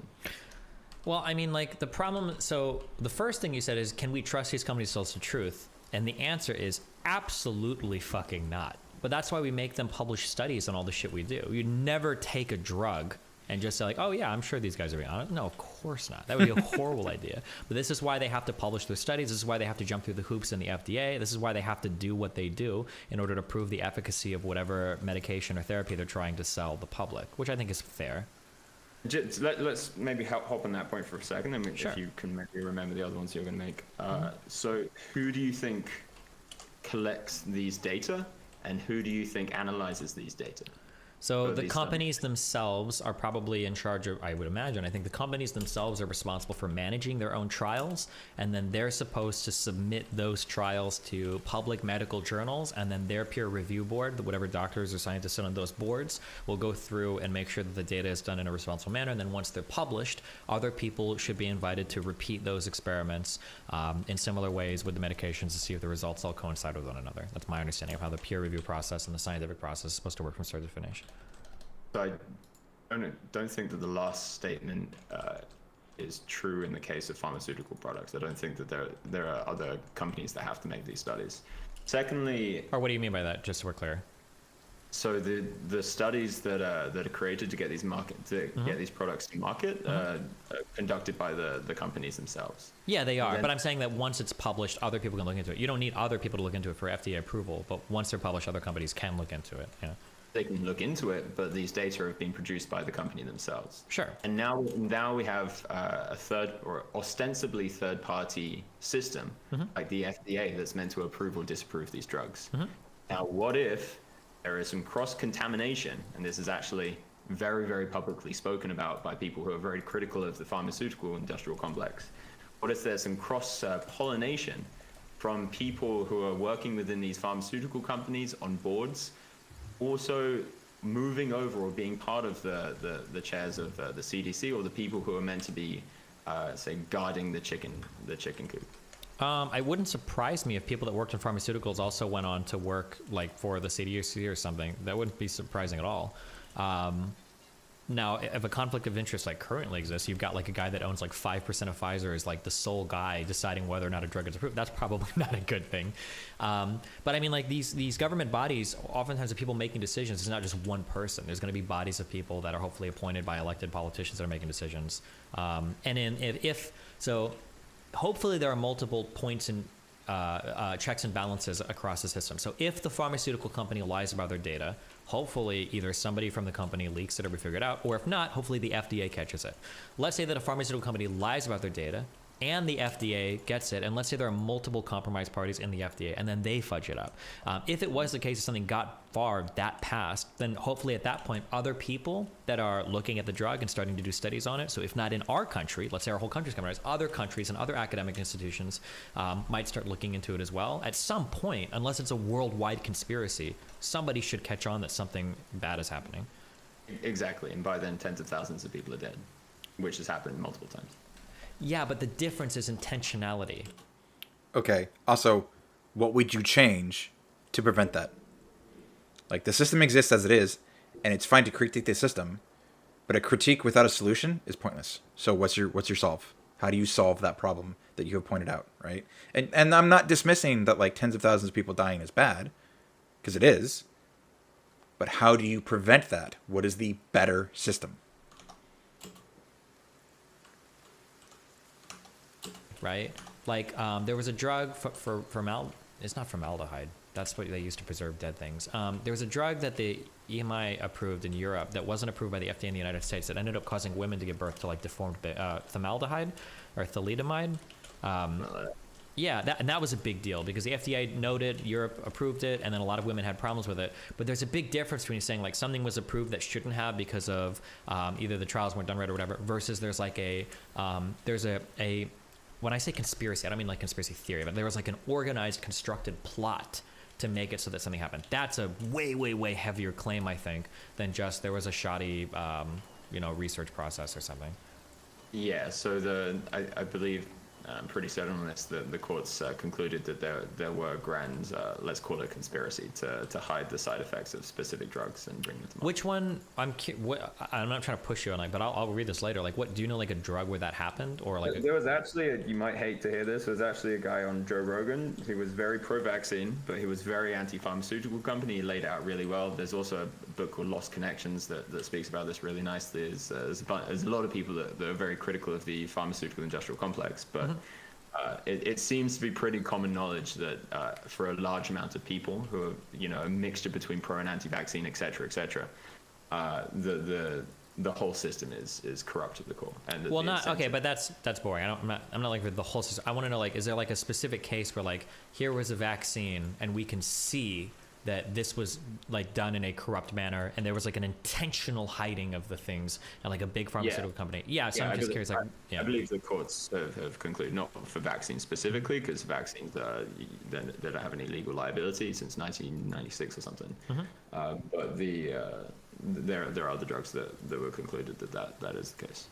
Okay, I guess I'll look up later to see if I can find any of that, because that would be an interesting thing if that was the case. Yeah, and again, not to try and push on the minutiae, because neither of us understands the intricacies of how these phenomena work, but if that were the case, would you then perhaps have some more questions about the pharmaceutical companies in general, and perhaps would you empathize more about people that are very skeptical about the intentions of the pharmaceutical companies if there is precedent for them to lie, hide data, and cherry pick data and cherry pick clinical trials?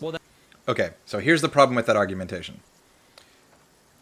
He's saying, would you therefore have more sympathy for people who had this suspicion that a thing was going on without any actual proof? And my answer would be no, because they only suspected it based on zero information. And here's the problem, right? I can sit here and pontificate all day long about all the corruption that I believe is going on in the government, right? the system's rigged. None of them care. They all do these things just to make money. But there's no proof, right? Now, if someone thinks I'm an idiot while I pontificate these things because there's no proof, am I suddenly now vindicated because there is proof? No. Because I believe these things without evidence.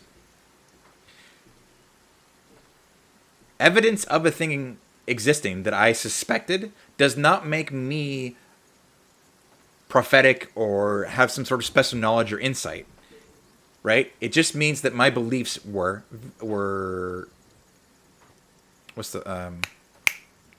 vindicated, okay? This lends me no credibility because I did not reach my conclusion through information, through data, through anything that I could demonstrate. It was a feeling I had that just happened to be true. Now, if I can point to patterns, if I can point to things people say that don't match what they do, or things that people do that seem off based on what they've said, or like, there's a difference between having suspicions and having reasons to suspect a thing. And here's the big problem with what he's saying. So what he's saying is, I have no evidence, and these people have no evidence to back up our claim that these vaccines are not good, that these vaccines are bad, and that these companies are doing it specifically just to make money. No evidence, just the suspicion. And it's not even suspicion based on information that we agree not demonstrates, but like based on this piece of information which we agree could mean that thing, right? It's a feeling he has without anything to back up said feeling. Otherwise, he'd be able to demonstrate, okay, well, here's A, B, C, D are the reasons why I believe this. He doesn't have any of that. If your suspicion turns out to be true, that doesn't mean your reasoning was correct. It means your conclusion was correct. But it's a 50-50 chance. Right? Either they are corrupt or they are not. Either they are doing shady things and trying to screw people or they are not. If you're only right on this one thing, that doesn't mean anything. Now, if this repeatedly happens, where you have a suspicion on this thing with no evidence, and then it turns out that your suspicion was true, over and over and over and over again, that is a pattern that demonstrates that you have some sort of an understanding of these things, even if it's just an intuitive one, that either the rest of us don't have, or that we're ignoring, right? But again, there is no information that supports his position here. It is the feeling that this is correct, backed by other information, backed by a preconceived notion. That's the word I was looking for, preconceived notion. Backed by the preconceived notion that it's a trail, right? So his point is like, oh, these pharmaceutical companies are corrupt. Well, why are they corrupt? Because they're just doing this for money. Well, why are they just doing this for money? Well, because the vaccines don't work. Well, why don't the vaccines work? Right? So this all of it, this whole thing stems from him not wanting to take the vaccine. And again, I believe he has a valid reason. I would, let's say it's mandated. I would say that he has an exemption, right? It doesn't directly pose a health risk, but the way he lives his life and the things that he does to stay healthy, this would violate that, I guess, code. But this all stems from him not wanting to take the vaccine, right? He's ignoring the fact that there is more data in support of what the vaccines do than against. There is more data that shows that the vaccines don't have these huge negative side effects. There's more data that demonstrates that vaccine immunity is actually better, only marginally, but still better than natural immunity, right? He's ignoring all of this data to find these little pieces of information, these little bits of, and to be fair, he is citing data, but it's like That'd be like if I cite this thing that like 1% of people agree with, where like 99% of people agree with this other thing, and then saying, well, no, this 1% has to be true because this 99%, the people that agree with this 99% thing are all backed by money and corruption and conspiracy. Like, God, this is a textbook lesson on confirmation bias. This is mind-blowingly amazing. That precedent is always going to be there, of course. Like, I would say, yeah, of course. You never trust a private firm to act in an ethical manner. You're hoping that what's going to hold them accountable is either third-party regulatory bodies, say like the FDA, or if they fuck up, the courts and the markets later on when their companies go bankrupt because they create a bad drug or they get sued out of existence, depending on what happened. But you never ever trust a private firm in and of itself, because their responsibility at the end of the day is to deliver profits to shareholders. I don't expect them to be looking out for my best interest. I want the responsibility to come from the third-party regulatory bodies that are supposed to be looking over what they're doing. That's who I would hope to trust. Yeah, I mean, hopefully one day we can kind of deconstruct the whole corporate system and place some non-profits or something like that. But I don't know enough about that to be able to say it certainly. But what I Okay, that's not. Nonprofits are not exempt from corruption. This is just a different. I don't want to get into it. This was hard enough to watch. would like to say is that if this does happen to be the case, could you then be more critical from your personal point of view of these pharmaceutical companies, and perhaps be more skeptical along with the people who are very skeptical about these specific jabs, about why they're hiding, for instance, their raw data, why they wanted to wait 75 years before they gave it to the public? I don't know if that's the case. 75. What is he? The case. Yeah, they wanted to wait 75 years, and the court ruled against it. What the heck is he talking about? Pfizer, this was. Sure, but then if the court ruled against it, then it seems like we did get the data, right? Not yet. We're still waiting on it. I don't know exactly where they are with it. How is this one doctor able to say that they should have included people that they shouldn't have if they were hiding all of the original data? Wait, say it all again. The doctor that you showed me, the guy publishing shit at whatever Twitter video you showed me, he was saying like, well, here are these like 6,000 patients that they should have included, but they didn't. How would he even know that if they had kept all of their data private? So they made the results of the clinical trials public, but they kept the raw data private. Sure, which I think is usually common, but why wouldn't they have just completely hidden all of that? If they, let's say these pharmaceuticals were corrupt, why wouldn't they just like not report at all that there were some people that they couldn't confirm the cases? Why wouldn't they just hide that data if they're just going to lie about everything else? Yeah, I have no idea. This is an incomplete data set that I wouldn't be able to hypothesize without just getting into the weeds of guessing. But Sure. Do you see the problem? But like a lot of our conversation topics here are kind of relying on that in the weeds explanation. That seems like No. I completely understand. This is why I'm saying I don't expect you to change your mind on this, because it would probably be irrational given the set of presuppositions that you have. But given the But it is rational because of your presuppositions. And this is the valid versus sound argumentation point that he just. set I don't know how of much more of this I can presuppositions actually that I do. have, that these pharmaceutical companies are deadly corrupt, that are willing to put the lives of tens of thousands of people at risk, or just killing them for profits, and now they're being very, very fucking shady with the current data that they have, and have no fucking legal liability for any of these phenomena, for any of the side effects that happen through their vaccines. Can you at least perhaps? No. Okay. He's done this several times. Why is this critical focus on the pharmaceutical companies, but you haven't levied any of this critical thought process on any other industry? Is it because none of these other industries are pushing something into your life that you don't want to have to deal with? I mean, he talked about living healthy, like the choices he has had to make to live healthy. That has to do with like his diet and like seeing doctors. And he doesn't live in America, so maybe that's not a point. But like, he talked about all this other stuff that was like,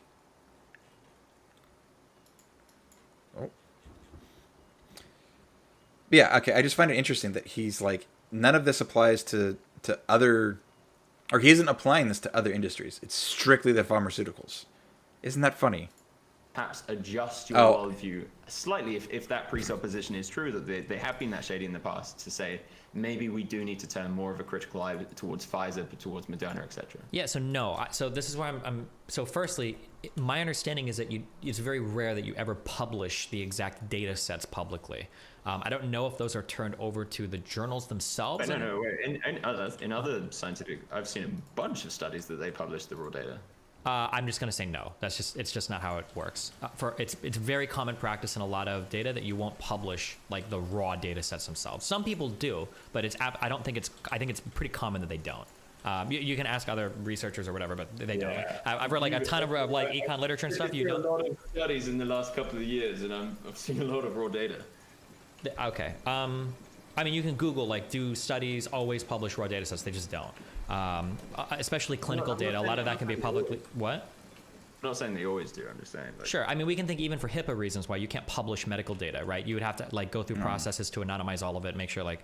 But regardless, I mean, you can look into that later if you want, or maybe I'm wrong. I don't think I'm wrong. I've read a lot of econ studies. They don't publish like raw data all the time. It's just not doesn't happen all the time. Well, the thing is that they are saying that they're going to publish it. They just said they're going to wait 75 years until it's complete. They wanted to do fucking 500 pages at the time, and then the court ruled that's not going to happen.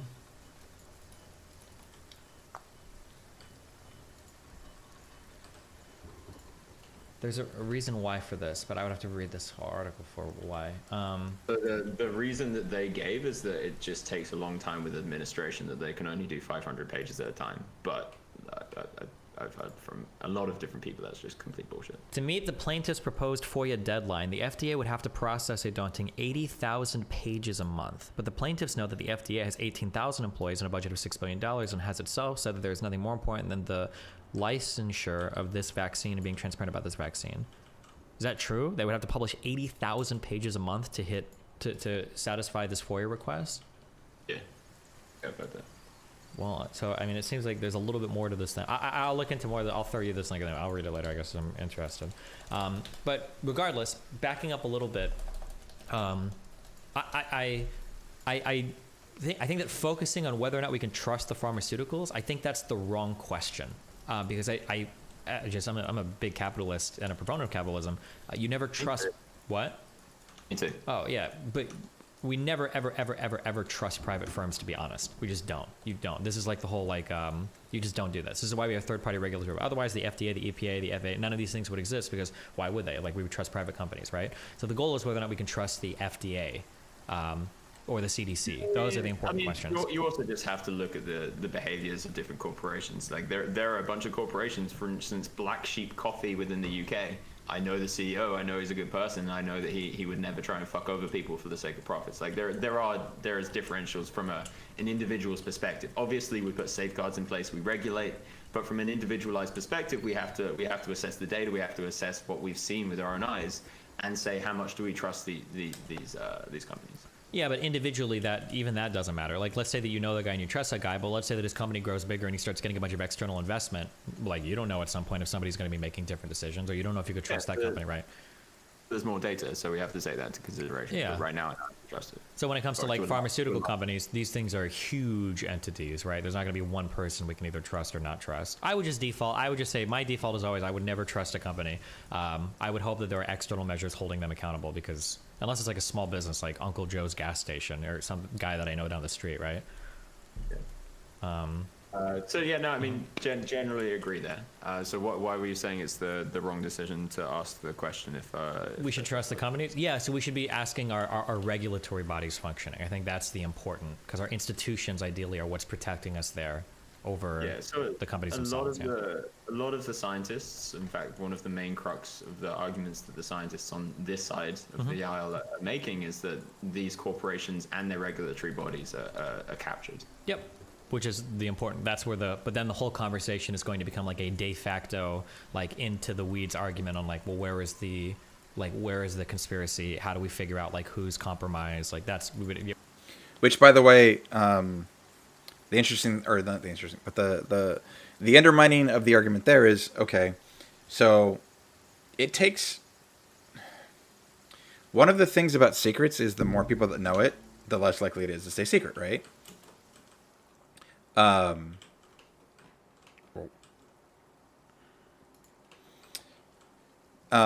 yet these major cabals somehow of like hundreds of thousands of like dangerous groups of people that are like willing to like sacrifice babies to get what they want of these things. Like somehow this stuff never comes to light.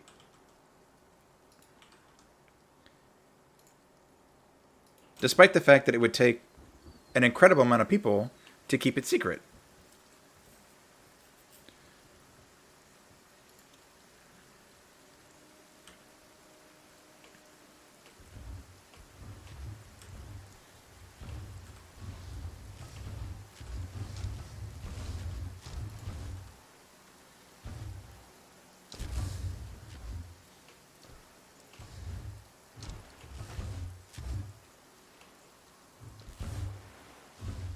So like, and then how do you demonstrate that this conspiracy, this group of people who are and not conspiracy, like this group of people who are conspiring for this desired outcome? How do you demonstrate that isn't the case? How do you prove a negative? The answer is you can't. And so this is where this is the whole unfalsifiable claim thing, right? You can never prove to these people that they aren't correct to a degree that they're willing to accept.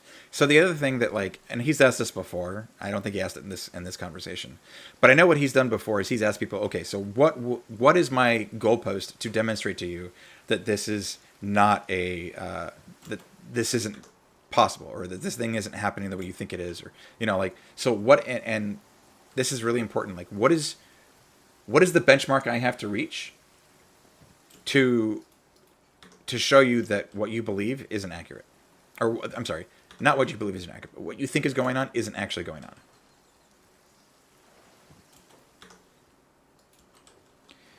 And the reason that's important is because it's very easy to demonstrate that these people aren't acting in good faith when you can reach that benchmark and then they still don't agree, or they still won't have their mind changed, right? So because what that means is that it's not about what the information shows. It's not about what you can prove. It's about what they believe and what information backs that belief.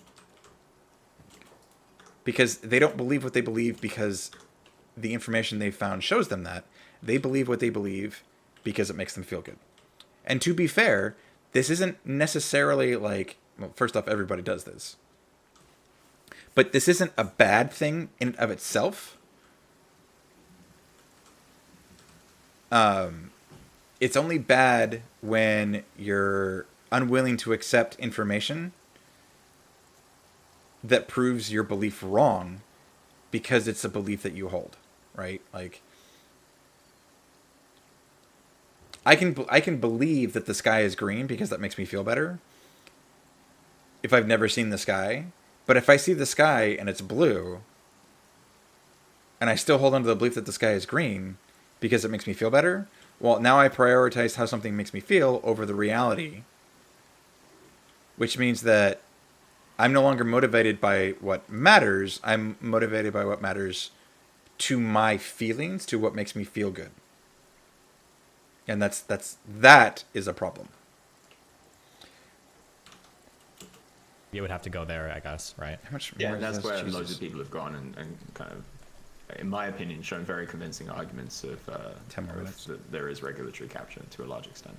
Sure, but then yeah, I mean, I would argue the opposite, of course, right? But that's kind of where we get hung up on. It sounds like you haven't looked at it too much. I You know, it sounds- absolutely have looked at it a ton. You keep saying that I haven't looked at it too much, but I will say that every time you're citing me an example of something, it's usually like, this is a Joe Rogan talk I saw, or this is like a video on Twitter or whatever, and you don't seem to be familiar with any of the responses or any of the underlying like assertions that people are making on the other end. Maybe you have looked at them and you just haven't represented them well, but like, I feel if you ask me to explain like any side of this argument, I feel like I can give both sides of it pretty well, but I feel like when I listen to you, I feel like you're very heavily inundated with one side's worth of information.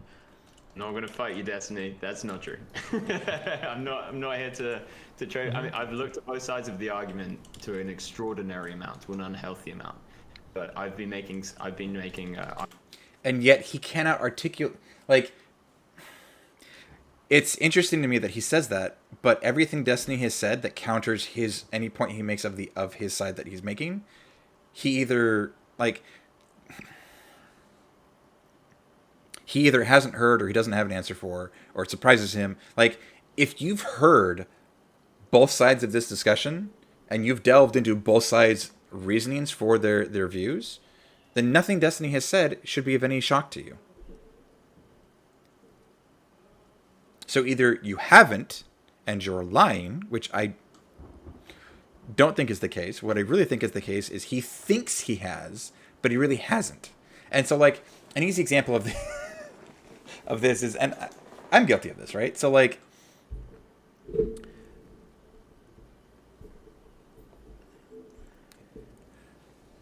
because listening to stuff that you don't agree with is difficult. So I can only listen to so much of someone saying something about things that I don't agree with on a topic.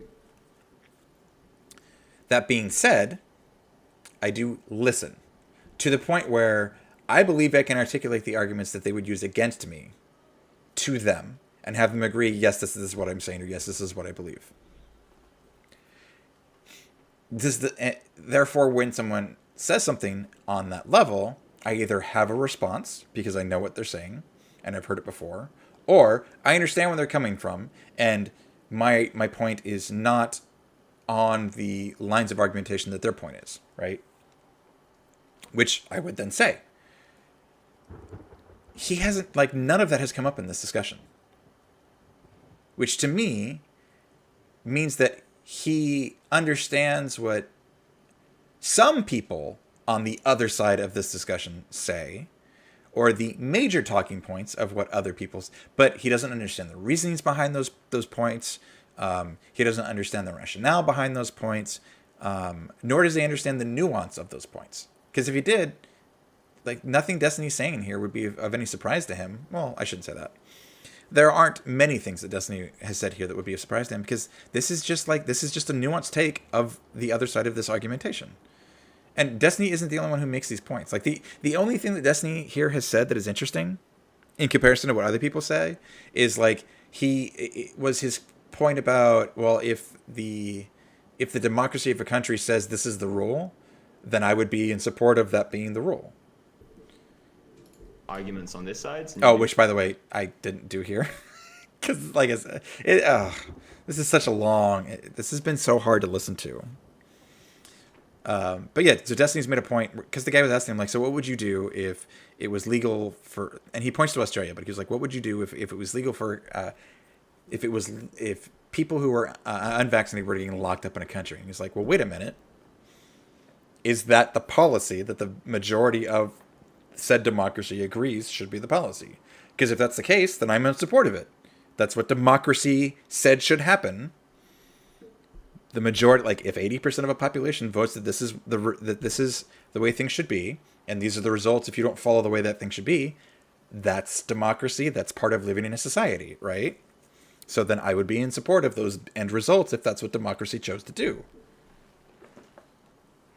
And he's like, so you wouldn't stand up for him? And he's like, well, no, because that's what the democracy chose to do.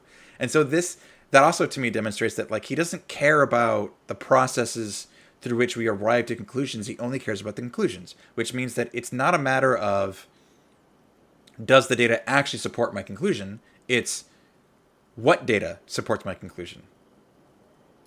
Be making arguments on that side. It's a two-sided debate where I want to prove my side to be rational, you want to prove your side to be rational, and we want to try and learn where the disagreements are. But I've definitely looked into a lot of the rebuttal to the things that I'm saying, and I've come to the conclusions that this side seems to have, on average, better arguments. But I'm not saying it with certainty. Okay, because that's not biased at all. Oh God. Okay, he can't even see his own bias. I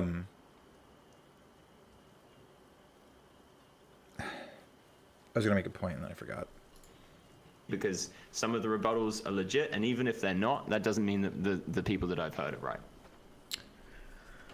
Okay. Well, what else? Is there anything else you want to go here? Or? I guess. Let me meditate for a second.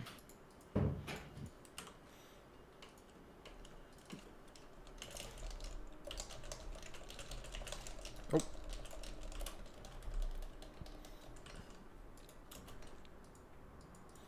I think I guess. Sorry, after you. After you. so there are people. So obviously, tribalistic. My fan base wants me to fight a lot more with you. Whatever. So some people are posting this. I think that the way that we view, and this might be true of different sides of this argument, I think that the way that we view gathering truth or figuring out what's real or not real, I think that the differences there might extrapolate a lot to our differences in these more abstract, these seventh level removed topics. So I've heard people say in my chat, I don't know, I'm not going to quote your position at you, but I've heard people say in my chat, they're claiming that like you believe that like math is a bad foundation for poker or something, or that you're more of like, you think that intuitive playing is more important. What do you mean when you say that? Or do you want to expand on that? I'm curious. Yeah, Because you kind of alluded to it a little bit earlier. I don't think math is a bad foundation for poker. Before I was a poker player, I was looking to get into either theoretical physics or banking. I was math through and through. It's kind of the way that I view the world is often through the mathematical lens. The argument that I make, not to get too much into the nuances of poker, is that there's a kind of delusion that's spread around the poker world that obsesses around the game theory optimal approach of poker. Okay. That they teach new students how to learn poker through the game theoretical approach, and it quashes and quells creativity, and it doesn't teach people how to think. It teaches people what to think.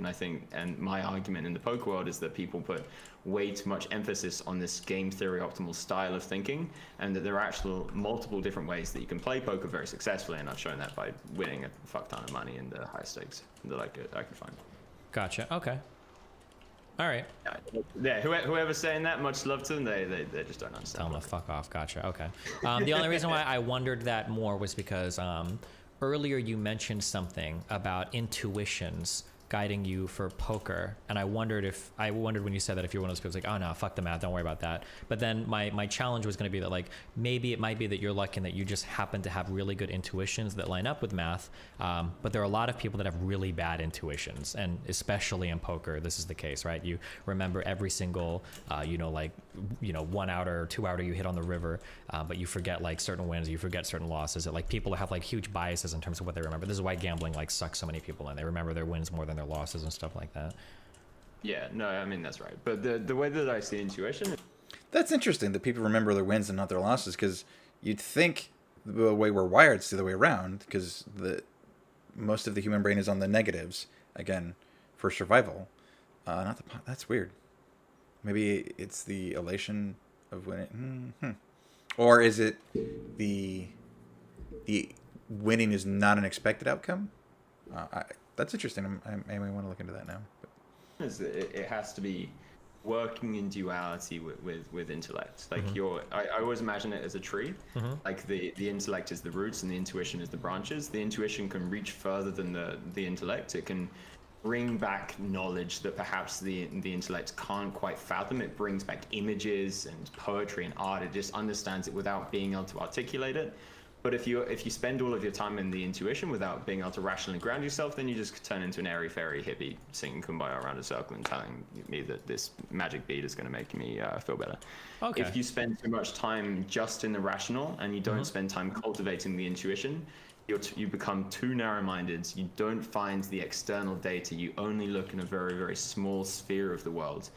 So I believe that to be successful at poker, and the way that I'm successful at poker and the way that I teach my students, is that you need to cultivate your intuition through meditation, through eating healthy, through whatever data sets you can accumulate over time. And then you also have to cultivate the rational side of poker, and you have to learn the theory. Okay, I don't think I disagree with that at all. My background is more in music, and some people will argue like, oh, music theory is a waste of time, it stifles your creativity, but the proper response is always that like these two tools are complementary of one another. Theoretical understandings can explain what you can intuitively feel, and then maybe you can intuitively build on those data explanations, but they kind of go hand in hand, and one without the other is kind of wasted, and people that get too dug into one and demonize the other are usually missing the bigger picture kind of. Yeah, I agree with that 100%. Okay. Well, anything else? Okay. So, I guess I want to point out that in conclusion, overall it was an interesting discussion, but again, this just solidifies to me that like and I don't want to demonize, like, because of this guy's position, it's not inherent to this side of the argument. People on both sides of every argument do this. But so it's interesting. The point for me that's interesting is just the inability to understand that everything originates from him not wanting to take the vaccine, and therefore everything is about justifying that position.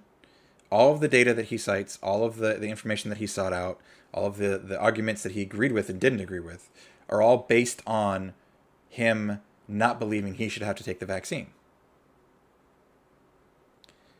And rather than it being the other way around, because the information is supposed to inform your position is not supposed to inform the information.